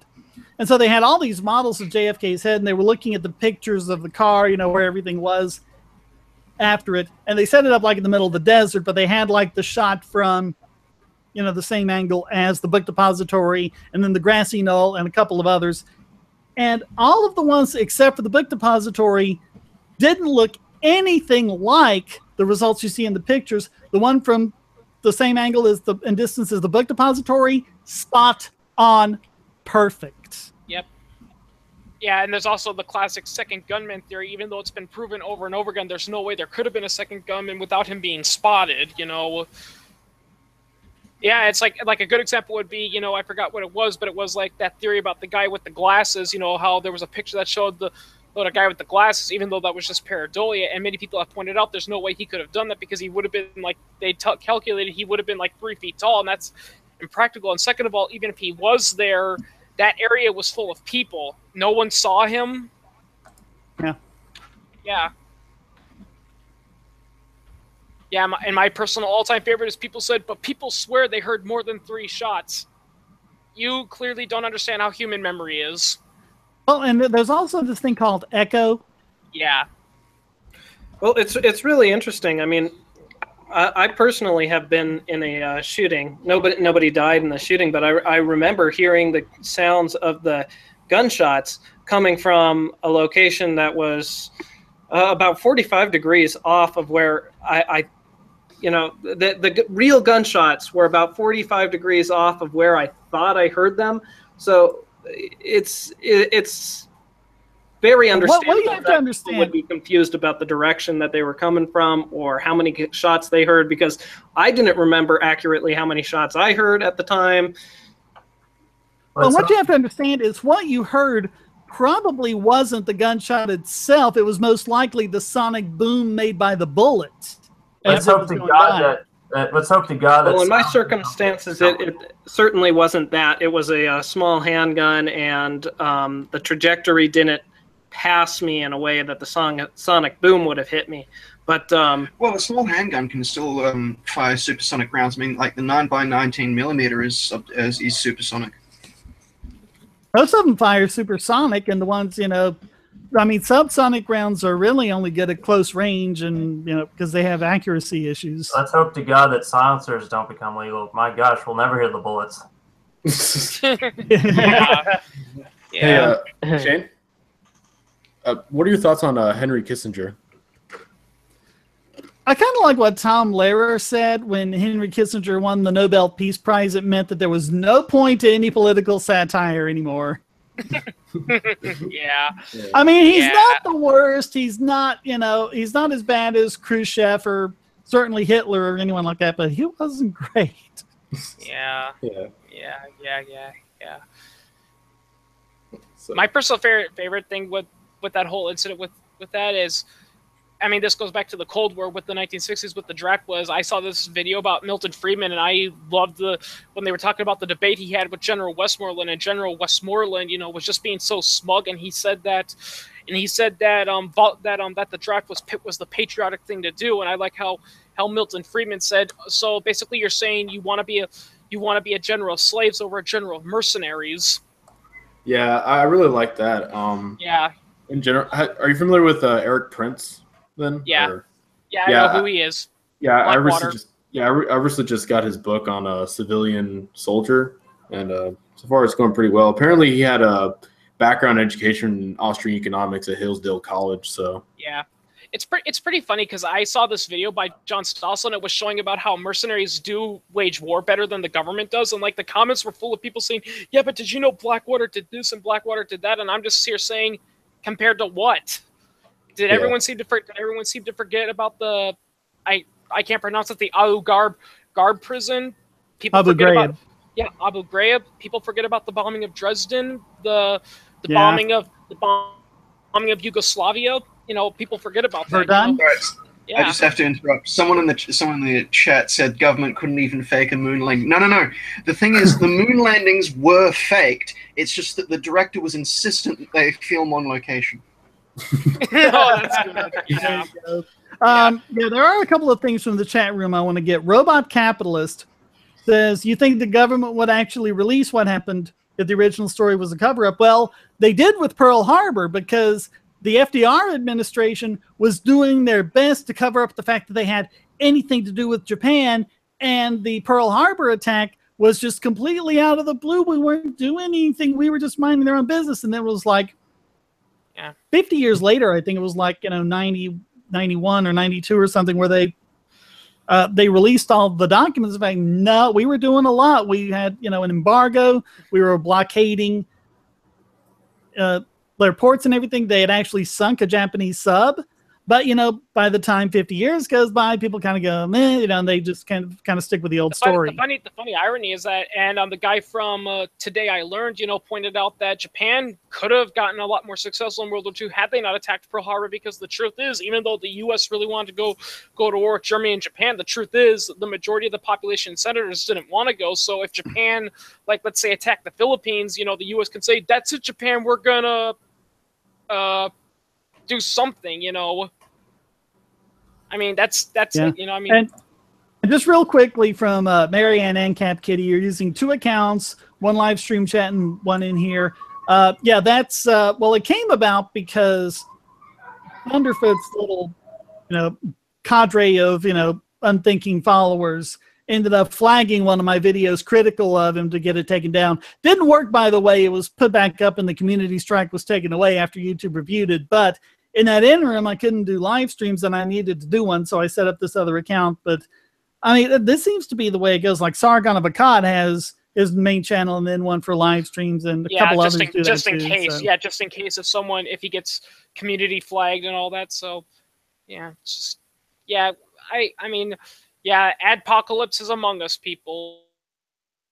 So, there was one guy who actually brought up a really good argument, and it's kind of back to the whole copyright. He knows the perfect way to end this, flagging debate once and for all. You know what that is? Don't have the ability to flag a video. If you don't like a video, don't watch it. Yeah. Well, I mean, it's one thing if you say, okay, well, we need some way of alerting YouTube that the community guidelines are being violated. But, I mean, you would think that Google, of all people, can make something a little smarter about it. And, I mean, if you look at things like the limited monetization, I'm consistently having to request a review.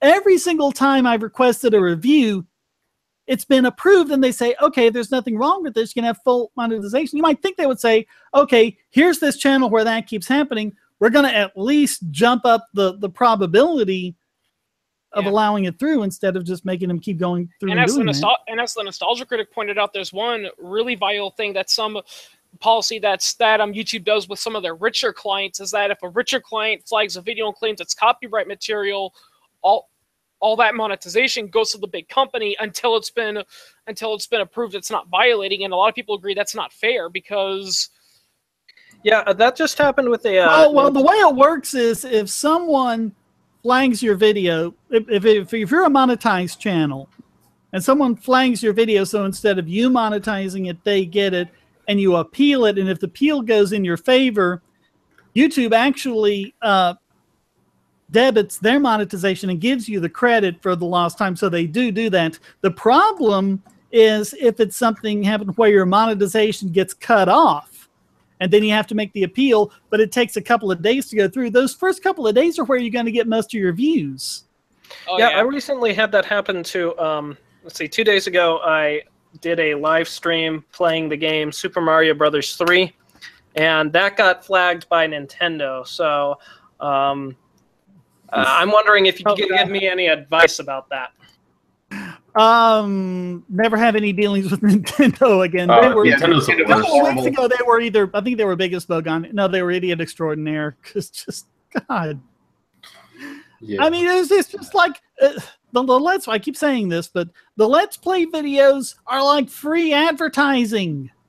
Oh, yeah. And like one of the best they're the only kinds company that does it, and it's just absurd. It's like, wait a minute, you're not hurting a video game sales by showing footage of the video game. People don't want to just watch a video game being played. Well, they want to that's play true. it. Any parent will tell you this. Any parent will tell you this. You will have a toy that just lays there for months with no one touching it. As soon as one kid picks it up and starts playing, the other one immediately wants to start playing with it. If you see someone else playing with something and having fun, you want to play with it and have fun. And it's also kind of absurd that the video and audio signals generated by the game falls under the copyright for the game. Isn't the copyright, doesn't that just apply to the code, to the programming of that game? Well, because so much of what's happening is because of the operator, the person playing the game. So, you know, how much is created by Nintendo and how much is created by that person. But yeah, it's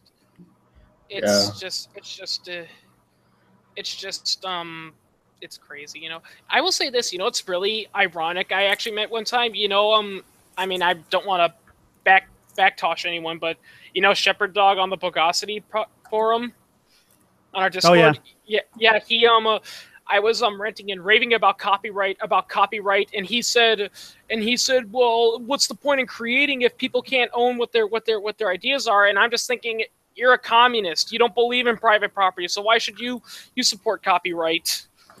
Yeah, it's just amazing. Yeah. Well, it's amazing that I have to explain why intellectual property is an actual property to people who actually claim to be ANCAPs. I don't know. Right, it's an incentive program. It's not property. It's just an incentive program, and it's better than, you know, directly subsidizing a good, because at least under intellectual property, you can only profit from it if people are willing to pay for it. But in no way can you say it's property. You aren't denying it to somebody else by copying it. Yeah. Right. Like if I take your car, you don't have a car anymore. But if I make a copy of your car, I look at your car and I see how it's built and I build my own identical car, you still have your car. Yeah, there was a person that pointed that out in recent TV when they were doing that video. Yeah, they said that if you record a movie and, you show it to other people, you're not stealing because they still have that movie. It's not property. It's just an idea, Yeah. And, right. A lot of this comes with from the Ayn Rand circle. If I could play devil's advocate for a second, I mean, it does make sense that you would want, I mean, who would go and produce the movie Avatar with that $600 million budget if there wasn't some sort of way to guarantee that? And that might be possible through you're acting contracting. Like that movie not existing would be a bad thing. I know, right? Well, actually, can I just interrupt? So I gotta go soon. I can agree with, if I write a book that I've created, that's an idea that is mine that I've created. However, if say Shane looks at my book and goes, what, I really enjoyed that book. I want to make a book like that of my own, and he writes his own book. No matter how similar that might be to mine, that is still Shane's book because he created that. And that's where I disagree on things what like if Shane copied Harry Potter word for word, but just changed the name Harry Potter to Gary Stopper? Yeah, but I mean, I think what we need to do is we need to rethink our whole point of this. The point should not be, I wrote a book, now pay me for it. It should be, I wrote a book, pay me so I can write another one. Yeah, Disney. Yeah, Disney. Back when Disney was actually a somewhat good company, flat out said, when he was asking about how rich he was, he says, look, I'm not rich. I'm not making movies to get rich. I'm getting rich so I can make more movies. Yep. Right. And these copyright laws, were created at a time where it wasn't as easy to find reliably the original publisher of the work and to funnel money to them voluntarily. But in today's day and age, you can prove, see, I wrote the book, I archived it here on the internet, and here's my webpage where you can donate money easily. Yep, see ya. Yeah, Pipsqueak. Take care, Pip. Yep. All right, see you, Pete. Yeah, that's actually sort of the future of a lot of entertainment. Is sort of you choose if you pay for it or not. I think that what Cory Doctorow said is what everyone needs to take to heart. You just got to realize, no matter what you're doing, whether it's a song or a book or a movie or whatever, there's a dual release model. There's however you're going to release it, and then there's all the people spreading it around for free. And you just have to accept that. Because that's the reality of it. And the truth is, and people pointed this out, is that contrary to popular belief, all that free stuff on the market doesn't actually affect your sales at all. It's been proven, God knows how many times I've resorted to torrenting some sort of media that I would otherwise pay for simply because it was unavailable. I mean, I paid for the Rick and Morty seasons. I pay for Netflix subscriptions, and I'll pay for media that I enjoy. But pretty much the only time that I ever torrent something is because I have no other way of getting it. It's absurd when they don't allow it. We do this all the time with stuff on PlayStation View. It's like, it's got all the latest stuff and we can watch it. But so many times their service is just so crap and it stops and loads and stops and it's like, forget it, I'm downloading the torrent. Yeah, and sorry to bring back. I paid for the service. I should be able to watch it. It's not my fault that you can't deliver it to me. And sorry for bringing back the Star Wars thing, for bringing back Star Wars again. But that's actually how I saw Rogue One. I saw it on an internet website for free because I've got a little thing against Disney, but also because I didn't know how it was going to turn out. But a lot of people were saying, well, okay, The Force Awakens was terrible, but give Rogue One a chance. And I'm like, okay, I'll watch it. And I watched it on a stream, and I'm like, okay, that's it. Really, the reason I think why it didn't affect me as much is because I didn't pay for it. There's no doubt in my mind that had I paid to go see it in the theater, I would have walked out saying, well, there's $20 I'm not getting back. Leave early and get your money back. That's what I did with Highlander 2. God. Fun fact. Oh, God, that is such shit. Highlander 2. Oh, God. Fun fact about Star Wars and getting your money back. The actor who played C-3PO, what was his name? Anthony Daniels. Anthony Daniels, he actually said in an interview prior to working on Star Wars, he actually wasn't a fan of science fiction. He said, before I got involved with Star Wars, the only sci-fi movie I ever saw was 2000: A Space Odyssey, and he said after sitting there for 15 minutes, I walked out and demanded my money back. Well, God, he didn't even give it a chance. You need to know what to expect when you're going into 2001. And I've heard this about the new Blade Runner movie, which I'm hearing from people is really good, but you got to sit through it. Yeah. It's not a fast-paced, shoot 'em up, J.J. Abrams, Star Wars, Star Trek type thing, or whatever. People are way too impatient to enjoy some of those movies. I mean, 2001: A Space Odyssey. I have to give Stanley Kubrick some major props because he applied an awesome filter that everybody who was not patient just hates the movie, but then everybody who loves it, they must have studied. It's so well done. There is so much going on that's nonverbal. Yeah. And people don't get that. It's kind of like in WALL-E, there's like, whatever it is, 20 or 30 minutes of the movie, it's just robots and no dialogue. It's just robots, and the only dialogue comes from either the movies or the occasional squeaks that WALL-E gives out. Like when he's like WALL-E, like that. First rule of cinematography is show, don't tell. And when directors actually apply that, it makes masterpieces. Yeah, actually, Teal'c was reviewing Dunkirk for a while because there was a whole Dunkirk controversy, and he says one thing he really loves about Dunkirk for a war movie that we don't see a lot of war movies is that it was actually very quiet for a war movie. But I mean, there is a way to do it wrong because you do need to have the underlying thing being engaged, and I think that's really what they did wrong with Star Trek: The Motion Picture. Is they were trying to be like 2001, and for the art of filmmaking, there's nothing better. It is perfectly directed, beautifully shot and framed. The special effects are wonderful. The score is Jerry Goldsmith showing everyone else how it's done. The art of filmmaking, they got perfect. The entertainment of filmmaking, they just, completely shot to hell because there was nothing really. You could have told that story in like 40, 45 minutes. It could have been an episode. In fact, it actually was. It was a rip-off of a couple of earlier Star Trek episodes. And I mean, it's just like, okay, yawn. Yeah, I mean, I think that's the problem with some of those independent films too, is like, it's like with the movies, the problem with movies is that you got to balance the art with the entertainment. And the problem with a lot of those independent films, and actually an old season 2 episode of South Park pointed that out in their episode, Chef's Chocolate Salty Balls, with the independent films. The problem with a lot of independent films is that they're so artsy and all that. That's like, I can see how it's artsy, but there's no entertainment, There's something with a lot of those films that I call PDS, pretentious director syndrome. Yeah. And I'll give you the perfect example. Brokeback Mountain. Brokeback Mountain. I like that movie. That was a good movie. It could have been about 20 minutes shorter because so much is Ang Lee saying, oh, look at how beautifully I shot this landscape, or look at how I'm doing this. Forget that. Cut that out to about a fifth of the time it is, and then get on to the next thing. And a lot of people love to say that Brokeback Mountain's about, closeted homosexuals, but from what I've heard, it's pretty established in the film, it's both men are straight. It's just them, thinking, hey, we're together, we're sleeping in the same bed. Does that make us gay or something? That's what the whole argument was, is like, what defies sexual orientation, I don't know. I didn't like that movie personally. Yeah. I've seen it a couple times. It's about them coming to terms with that side of them. So I guess they're either gay or bisexual or whatever. I think that one character was properly gay. The same one, I forget his name, but he played in October Sky. And I think his character was supposed to be gay, and I think the other one was just bi. But yeah, it was all about them coming to terms with their feelings for each other. And as a love story, it was pretty well done. And that's not something a lot of movies do well.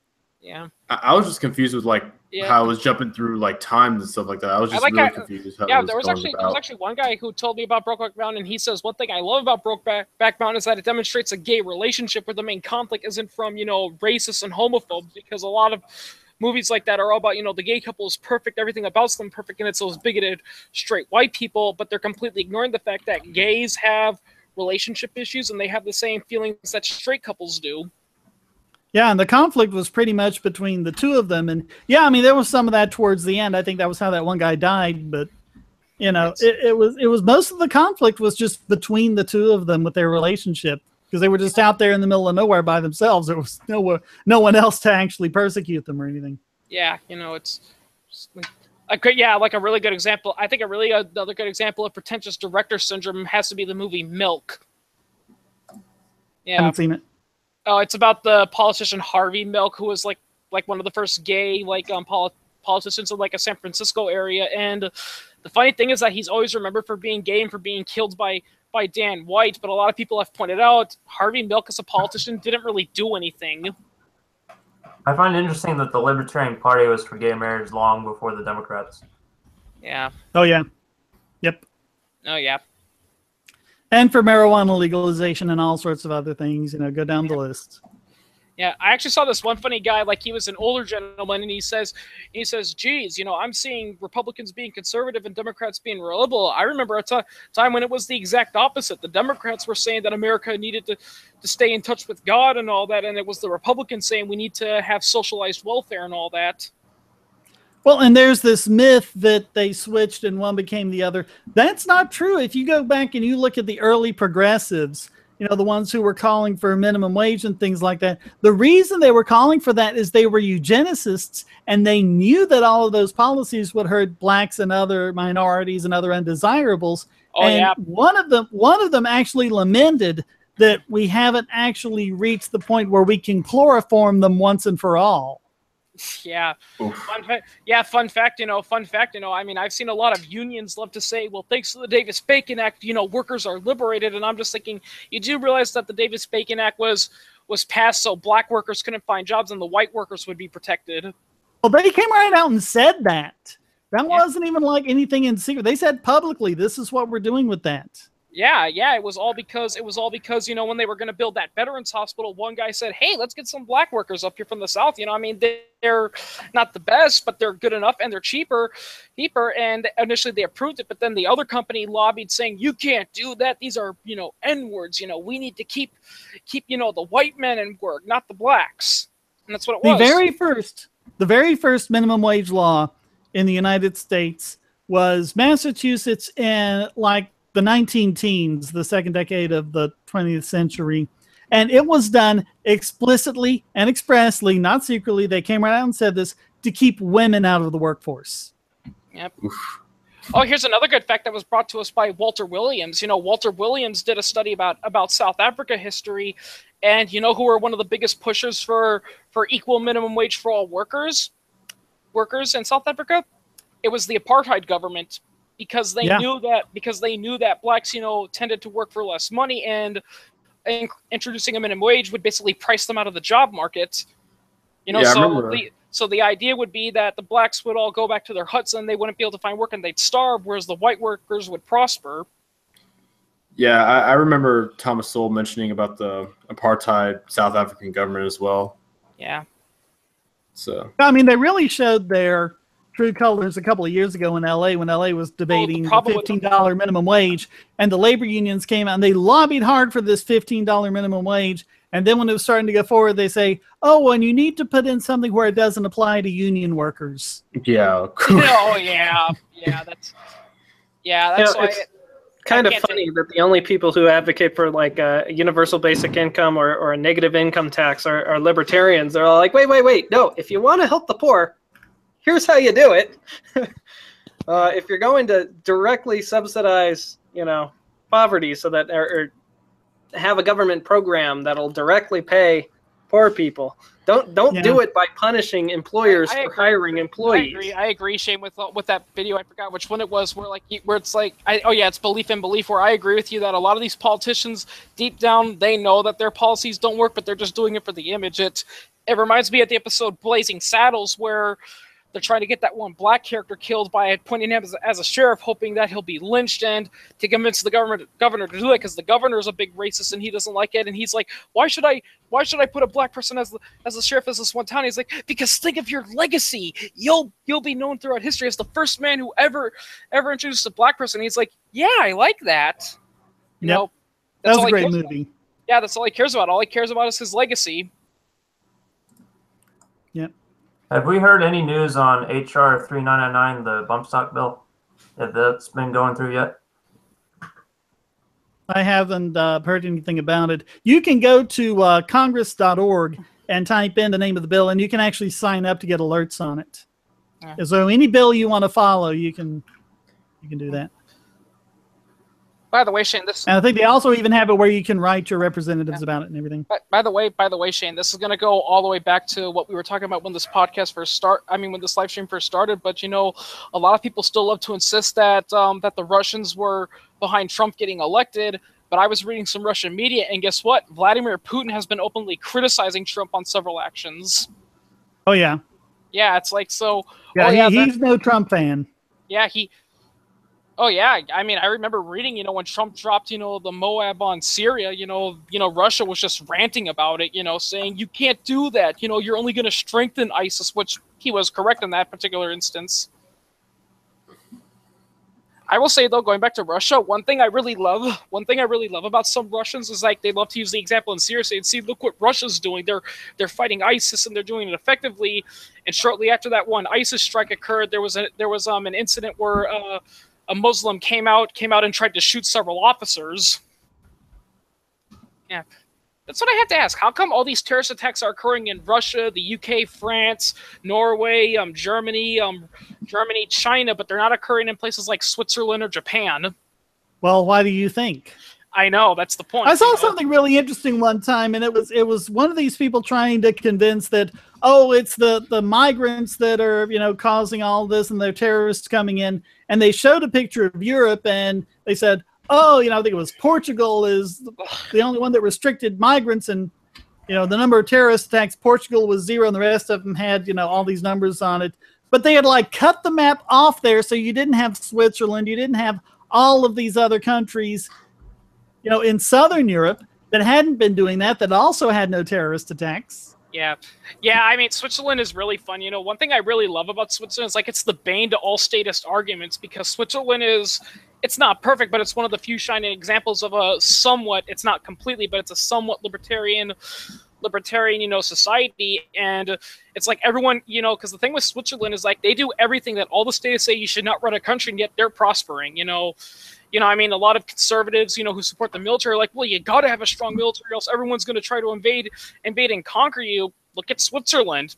They were through 2 world wars, and not once did an enemy soldier set foot on their land. I had a proud moment yesterday with Alina, my daughter. She turned 16 today, actually. But congratulations. Yeah, thanks. But she had said to me, it's like, Dad, why can't we just be more like Switzerland? It's like, I think I'm raising her right. Yeah. I mean, again, Switzerland's not perfect. They do have a few BS laws, but as a whole, like I said, they do everything that all the states say you shouldn't do. They don't have a lot of social programs. They don't have subsidies. They don't subsidize everything, and yet people flourish there. And I especially love when the anti-gun people say, but can you imagine a society where everyone's carrying a gun? Guess what? Switzerland, not only are they allowed to carry guns, in many cases they're required to have them. Yeah, and you also have Switzerland and Denmark and a whole bunch of countries you can list off that have no minimum wage. Yep. If I could go back for a second, my proudest moment as a parent, I think, was when I talked to my stepson about the Pledge of Allegiance. Now, I didn't want to, indoctrinate him or push my values onto him. So I just said, well, what do you know about what do the actual words mean? And all I did was just explain what those words meant. I pledge allegiance. I promise to be loyal to the United States. And when I explained that, he turned to me and goes, "What? That's like they own you." Yeah. Wow. Yep. Yeah, it's pretty funny. Yeah, they used to do those little patriotic programs where the parents all come and enjoy and the kids sing Yankee Doodle Dandy and all the patriotic stuff like that. And after one of those, Alina said to me, it was like, Dad, I like doing these. I have a lot of fun. But the songs really aren't great, and they don't make much sense. Yeah, it's pretty funny because growing up as a kid, one thing that always baffled me in the Pledge of Allegiance was the "Under God" phase because it always seemed a little out of place. But then when I was older, I found out that's because it wasn't in the original Pledge of Allegiance. They just put it there as a middle finger to the Soviet Union. Yeah. Yeah. Yeah, which I agree. You know, I mean, because like when you think about it, the Pledge of Allegiance actually does go kind of smoothly as a poem, but then it's like one nation, indivisible, with liberty for justice for all. It's like, oh wait, we got to add under God. So it's like it's jutting out of it's jutting out of there. It's like what, you know. Yeah, but it's like everyone's talking about, oh, you know, the First Amendment, we got to remove under God from the pledge and all these things about the Pledge of Allegiance. Oh, you know, you got to stand. You got to make the school kids say the Pledge of Allegiance or else you're anti-American. Why do they, you know, take a knee for the national anthem? They're supposed to stand and put their hands over their heart. And I'm wondering what a free country is doing with a Pledge of Allegiance and a national anthem to begin with. Yeah. Actually, there used to be this TV show on Robot Chicken. Actually, I mean, not Robot Chicken, but Adult Swim. And I think it's still going, called Moral Oral, which makes fun of, you know, uber religious people. And the main character, Oral, lives in a town that's so religious that when they sing the Pledge of Allegiance, they say one nation under God and to Jesus Christ. Yeah, wow. You know, there was a couple things I wanted to mention. One thing, I love what the Amazing Atheist said, that he just calls it the national theme song, which is how I'm going to refer to it all the time now. And then the other thing was the show, The Whitest Kids You Know. You got to look up the Pledge of Allegiance sketch from Whitest Kids You Know. That is priceless. Yeah, it's sad they're not making TV shows anymore. That was awesome. I love The Whitest Kids You Know. Yeah. My favorite one is the skit where they're in the classroom and a kid finds out that his mom died in a car accident and the teacher's making them guess which the mom is. Yeah, it's like, do you guys need a hint? Yes. Okay, she was drinking. Joey's mom. We somehow muddled on through without a Pledge of Allegiance for 100 years, without a national anthem for like 150. You know, none of this. People are acting like this was set down by George Washington himself. No. Yeah. It was another fun fact. It wasn't a God trembling, you know, religious nutcase, you know, right winger who proposed the Pledge of Allegiance. It was actually a left leaning socialist. That was Francis Bellamy. And you know who's responsible for the national anthem, for whooping up everyone to get them to do the national anthem? Oh. Robert Ripley, the Ripley's Believe It or Not guy. Really? Oh, wow. He actually did that. He has, believe it or not, the U.S. has no national anthem. And he got that in all the newspapers and got everyone, you know, worked up about it. He was like, hey, we got to have a national anthem. So. Well, I mean, did you say, like, we had several national anthems? Like, yeah, we know the Star Spangled Banner, that was a patriotic song, but we also would sing things like Hail Columbia. There were a lot of songs that the United States would have depending on the situation. Beautiful. But there was no official one that was like, this is the national anthem. Yeah, it was more like you sang it based on whatever your mood was or what the event was. Like if the president was in town, you would sing Hail to the Chief. If like the U.S. was celebrating some major military victory, you'd sing Battle Hymn of the Republic and all that. It wasn't until the 1920s and the 1940s that we really said, okay, we got to have a national anthem. Yeah. Yeah, it was wasn't George Washington against putting the faces of the presidents on currency?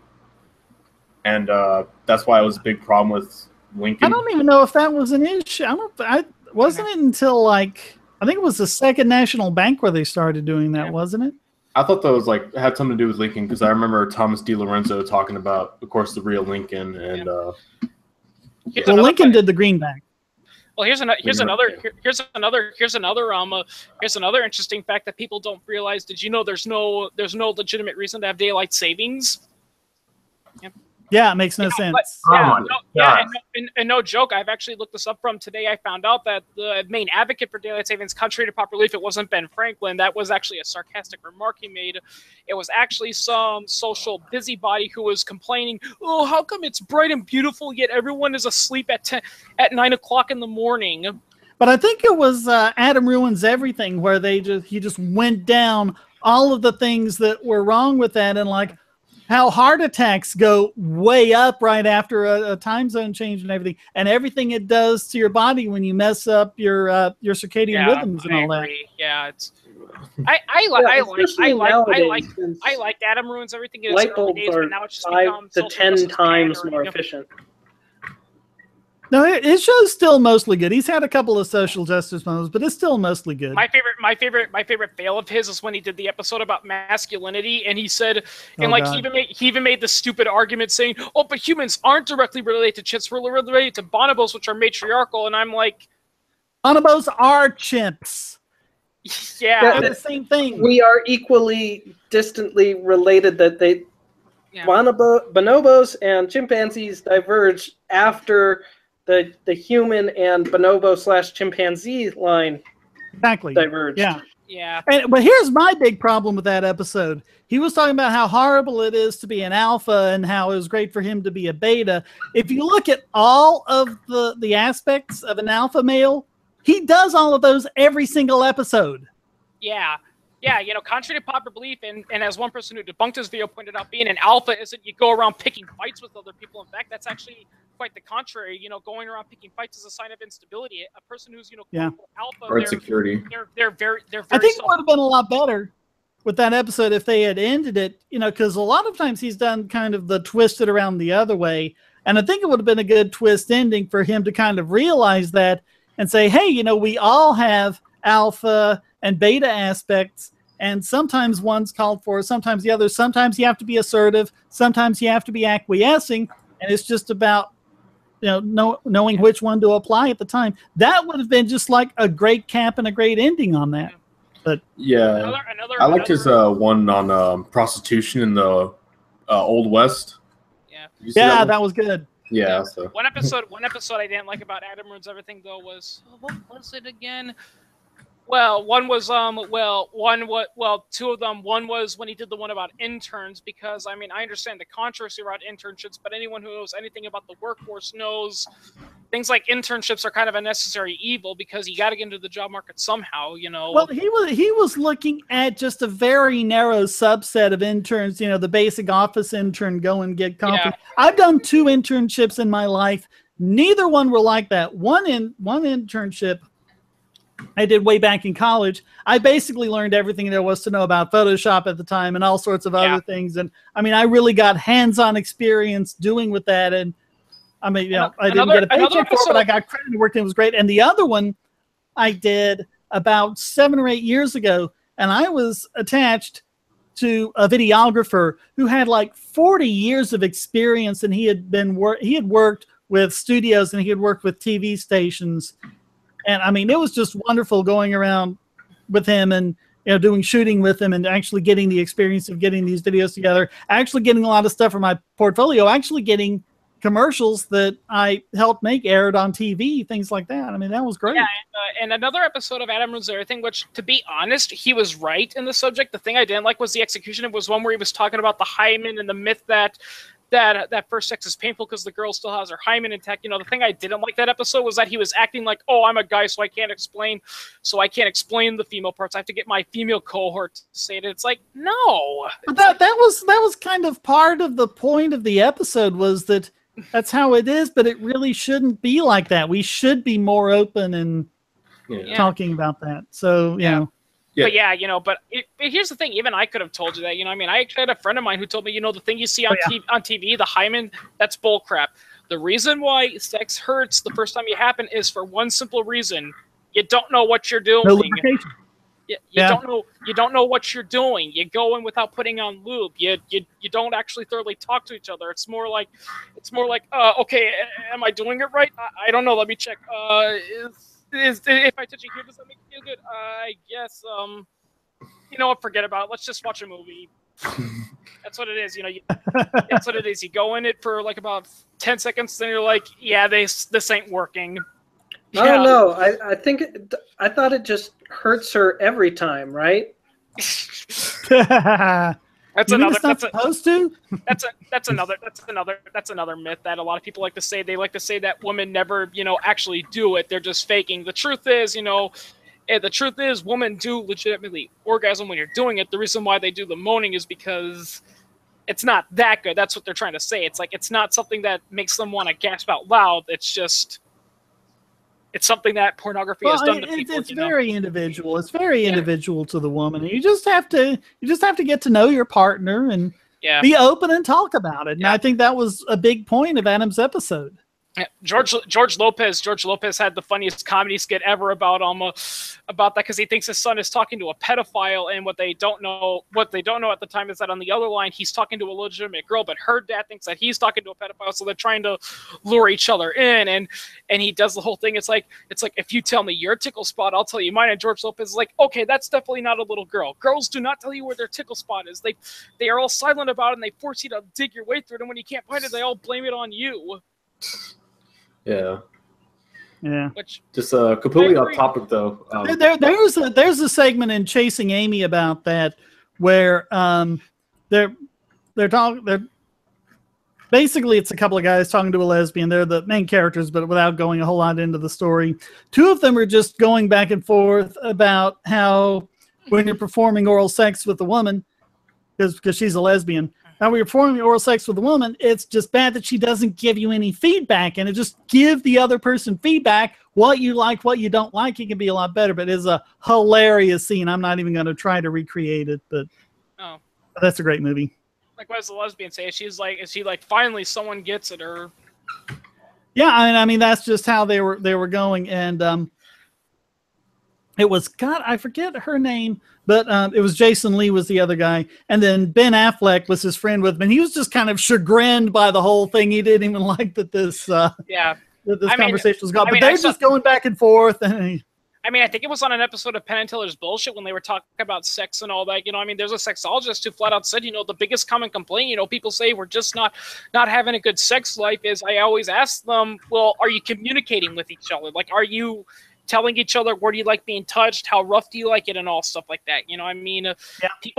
People like to treat sex like it's this sporadical, magical thing, but the truth is it doesn't work like that for the most part. No, but I think it can be. It just takes, a bit longer. You just go slow, try different things. And then once you get to know your partner, it can be a lot better. Yeah. Yeah, I will say that though about Adams Ruins Everything. He's got some good episodes, but he'll never be as good as Penn and Teller's Bullshit. No, he's just not, and he really needs some. I remember. I think his writing and research team, they're just in too kind of narrow a field. If he had kind of more diversity of thought, among the research team to kind of second guess each other, it could be a much better show. Yeah, Penn and Teller's Bullshit isn't perfect. But the thing is, they've actually admitted it a few times.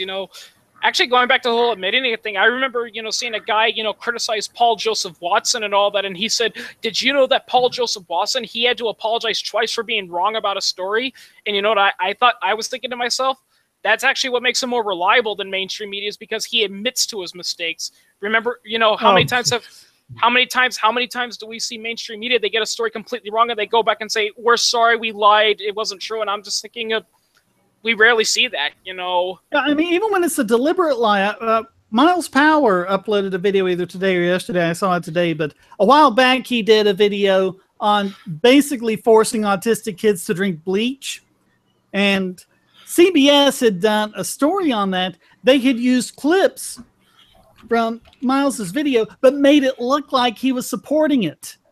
Yeah. And he was saying okay, if you watch the very next moment in the video, it's him saying what's wrong with it. They had to have gone through and deliberately cut out those sections to make it look like he was supporting it. Oh yeah, they do that stuff all the time, Sadly, many people are just way too proud to admit when they're wrong. Oh yeah. My perfect example of this is Thunderfoot. Oh yeah. God. I swear, anytime I hear you guys, so much better. He used to be really good about it. Yeah. But I don't know if it just kind of went to his head when his channel got more successful or what. But yeah, I think. In all honesty, because Sargon of Akkad and Monday Matt have the same problem. Like every now and then they give a video criticizing, capitalism and free markets and all that. And, it's not even that it's bad. It's that it's just you're just so angry because you see their other work and you're like, buddy, you are a very, very intelligent individual. Can you not see the flaws with your own argument, Yeah, anytime I hear you and Root talking about Thunderfoot, I just feel like a brainlet just because you guys are talking about all the science stuff. And it's sad about Thunderfoot. I've seen a few of his videos, and Shane, you're right. He's he's a very, very smart guy, but then he starts criticizing. You know, capitalism and libertarianism and all that, and he's criticizing the hyperloop and saying things like that companies won't fund you know, science because it's not profitable. It's just like, dude, you're intelligent. You can't see that.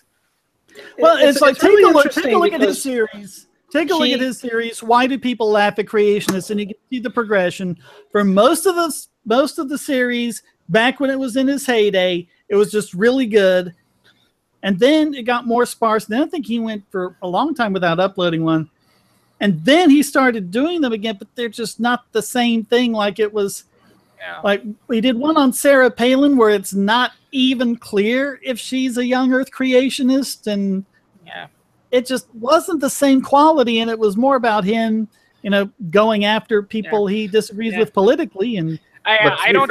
Young Earth creationists were starting to die out, weren't they? Yeah. I won't. Yeah. Well, I thought the flat earthers were dying out too. Yeah, I thought they. Yeah, I always thought they've been dead ever since Columbus's expedition, but nope. Well, I mean, obviously we know that's bullshit. But anyway, you know, that's besides the point. You know, that's no. But there was like this one guy who was the big guy behind the Flat Earth Society up until I think like 10 or 15 years ago, and then he died, and you didn't hear anything from him. So you're like, okay, well that's it. I guess it's over. And somehow now there's a resurgence. I don't know why. It's got to be like the dumbest thing ever. Well, here's why. Here's why. Because most people cannot think of an easy scientific test that would demonstrate that the Earth is round. I mean, people are always thinking, well, you can let's look at some photographs of the horizon. Well, that doesn't take into account, you know, how wide the angle of the lens is, etc. No, the way you prove that the Earth is round is you call up somebody who lives far away and you tell them to look at the sky, and you look at the sky at the same time. Are we not sure that a lot of these flat earthers are just trolls? I think some of them are, but there are so many of them that are just true believers, and they will not be. Like, if you ever seen Cool Hard Logic's videos on them, like he has 3 different videos right now on debunking flat earthers, and they're really good. And I've seen sometimes in the comment section, like there's one flat earther that was just talking about straw mans, like oh my god, you people. Yeah, you know, I mean, those people are so ingrained in their belief that, like, if you were to take them and put them, like in the Millennium Falcon and fly across the Earth over and over again to show them that the Earth is round, they'd still say, no, you're doing something to me that's destroying my perception. That's why it appears to be round. They'll say stuff like that, you know. But I mean, you've got stuff like, you know, shots of like Chicago or something taken from across, you know, Lake Michigan or something like that, or shots of Canada taken from across Lake Superior where you see the city and you see the city skyline and it's just cut off by the water, where if you look at the same but taken from closer up, there's all the rest of the buildings down there that you're not seeing because the water's above it is curved. Yeah, actually, one person actually pointed out that perception like that is actually a proof that that the Earth is round, because one person pointed out that if the Earth was legitimately flat, you know, you would see objects, you know, much more bigger and more closer relative to their size. But because of the roundness of the Earth, that's the reason why a car in front of you looks bigger than a mountain in the distance, is because you're only seeing part of the mountain. Yeah, sadly, though, those circumstances where you can't see the bottoms of the buildings, or where you can actually measure the horizon, that it's a lot of people could go their whole lives without being presented with the opportunity to definitively see the Earth as curved. But everybody has the opportunity to call somebody in a different time zone and see, oh yeah, well, the sun's setting here, well, it's high in the sky here, and note that the sun's always the same angular size, which could only be explained by a round Earth. Yeah. Well, or you can even like wait until night. It's really easy to find the North Star and say, okay, how high up is the North Star where you are? Yeah, it's... Where's the Big Dipper? Where's Orion? That's actually the reason why astrology is bullshit, because actually Penn and Teller pointed this out in their astrology episode, is because the stars are in different places depending on where you are because of the Earth's curve. So that means, you know, what the Greeks say about astrology is going to be completely different from what the Chinese say about astrology. Yeah, or like because they're looking at different parts of it. And then, you know, you have like in the Northern Hemisphere, for all the Western, you have like, you know, bears and hunters and things like that. When you go down into the Southern Hemisphere, where they didn't see those constellations until much later, then they saw, you know, telescopes and things like that, things that were, you know, of importance to them. Yes, Penn and Teller pointed out on the astrology episode, astrologists do the exact same thing that psychics do. They either cold read or they cheat and hot read you, you know. Or they just do Barnum statements, things that apply to everyone. Yeah, oh yeah, that's true. You know, I mean, yeah, that's a common... Yeah, you know, I mean, South Park, you know, hit the nail on the head with the biggest douche in the universe, you know, and this applies to both psychics and often to astrologists. You know, they just do that. They just throw a very blanket statement out there, and once someone raises their hand, they just carefully question it. And you remember this stuff, you know, like I remember when they did an unedited video of the astrologer, you know, because they were showing earlier the scenes where he was guessing everything correctly, but they were showing he was saying, okay, so are you into modeling or like gardening or anything? And the person's like, no. Are you into watching movies? Not really. Do you like going out to eat a lot? Sometimes, not a whole lot. Okay, do you like technology? Oh yeah, I love technology, stuff like that. Then they just go. But James Randi somehow got, you know, someone leaked to him the raw footage of one of John Edwards' episodes, and if you watch the episode that aired, you know, Edwards doing his normal, you know, bunch of random guesses at 90 miles an hour. Is it this? Is it that? And the guys in the audience going, yep. And you're like, oh, wow, he's getting hit after hit after hit after hit after hit. It must be great. The actual footage of the way it happened, the guy's just kind of giving him blank stares like he doesn't know what he's talking about. And then Edward just gives up and moves to someone else. And then at the end, they have this little part where the audience can give feedback. And this one person is just laying into him. It's like, you're a phony. You're a fraud. Anyone can do this. You're not talking to that. You don't have any of these powers. And that's the point where the guy's going, yep. Except they edited it to make it look like he was responding to... They actually showed that in the Penn and Teller episode. You know, 90%, almost all the people who go into there, you know, 90% of the people, when they come out, they're just like, nope, that was a waste of my time and money. Anyone could have done that. Yep. Yeah, you know, it's very easy. 5 minutes to 10. I'm going to turn into a pumpkin here soon. So anything you want to say real quickly here in the last few minutes? You're going to turn into a pumpkin. Does that mean I can smash you on Halloween? Only one person gets to smash me on Halloween, and she's a lot better looking than you. But you like Brokeback Mountain, though. So, I mean... I wish Halloween was fun again. It seems like nobody celebrates Halloween these days anymore. Yeah, I had one thing to ask. That jelly bean jar on your rack, Shane. Yep. Do you constantly keep that around to remind yourself of the wisdom of the crowds, or is that?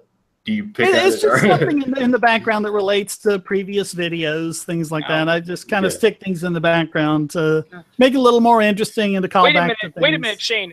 Your dresser in the back, it looks like a cross. Are you trying to say that you're a religious person? Remember the Mike Huckabee thing? Yeah, the Mike Huckabee commercial. And yeah, you know, Mike Huckabee, he's no good person. But one time when he was smart was when he told people, it's like, look, it's a bookcase. Yeah, from that particular angle, it looks like a big cross, but it's just a bookcase. A cross is an easy thing to happen. One thing falls along the other. You have that thing in the World Trade Center about the cross. It was just two pieces of steel that were stuck together, sticking up there like, oh, it's a cross. It's a sign from Jesus. Yeah, because no one would ever bolt together two pieces of steel at a right angle when they're building a building. Yeah, or my personal favorite is when those SJW see swastikas everywhere, and the shape looks like it, but at the end of the day, the swastika is a very easy symbol to make. Sarah Silverman once went crazy because people were painting swastikas all over her streets, and there were surveyor's marks. Yeah. I hate Silverman. She went on record and she's not even trolling. She legitimately believes that she thinks that if you're not a left-wing socialist feminist, you have a mental disorder.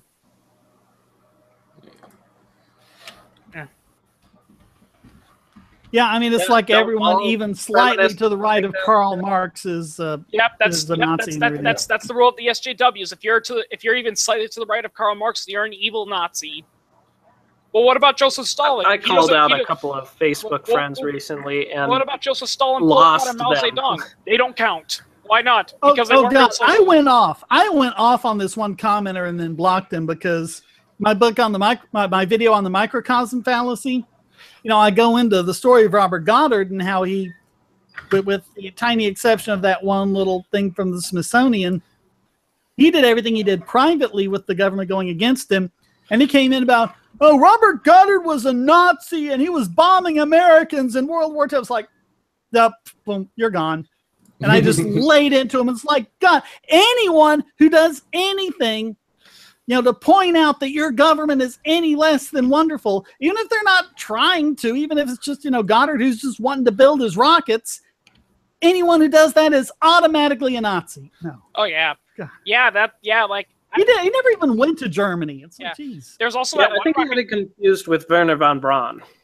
And here's another thing about von Braun. Von Braun did not like his job. There's well-documented accounts. There's well-documented accounts of him hating building the V2. In fact, he almost got in trouble because one time at a bar he got drunk and a guy asked him, "So how do you like your work?" And he's like, "Oh," and he sarcastically went, "Oh, it's fantastic. I finally sent a rocket into outer space, but it hit the wrong satellite." Yeah, I mean, he was a Nazi because they forced him to join the Nazi party. Oh yeah. I mean, there's a lot of incidences like that. Like there's been famous like German actors, you know, where people say, "Oh, you shouldn't watch this guy because he's a Nazi because he was a member of the Nazi party." And like he later came out and said, "Yeah, I was a member of the Nazi party. Almost everyone was a member of the Nazi party. If you weren't a member of the Nazi party, you either went to jail or everyone was suspicious of you." There was this great comedy from the 60s called Hogan's Heroes. If you've never seen it, it was great. It's about this guy, Colonel Hogan, and a bunch of his buddies there at Stalag 13. And Stalag 13 has never had an escape in this because it's really a secret entrance to the underground.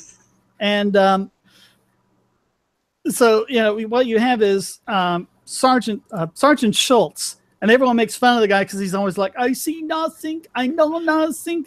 Oh, yeah, that guy. But he's not being an idiot. What people at the time would have understood, and this is explained in his backstory, he was an entrepreneur before the Nazis who owned a toy factory.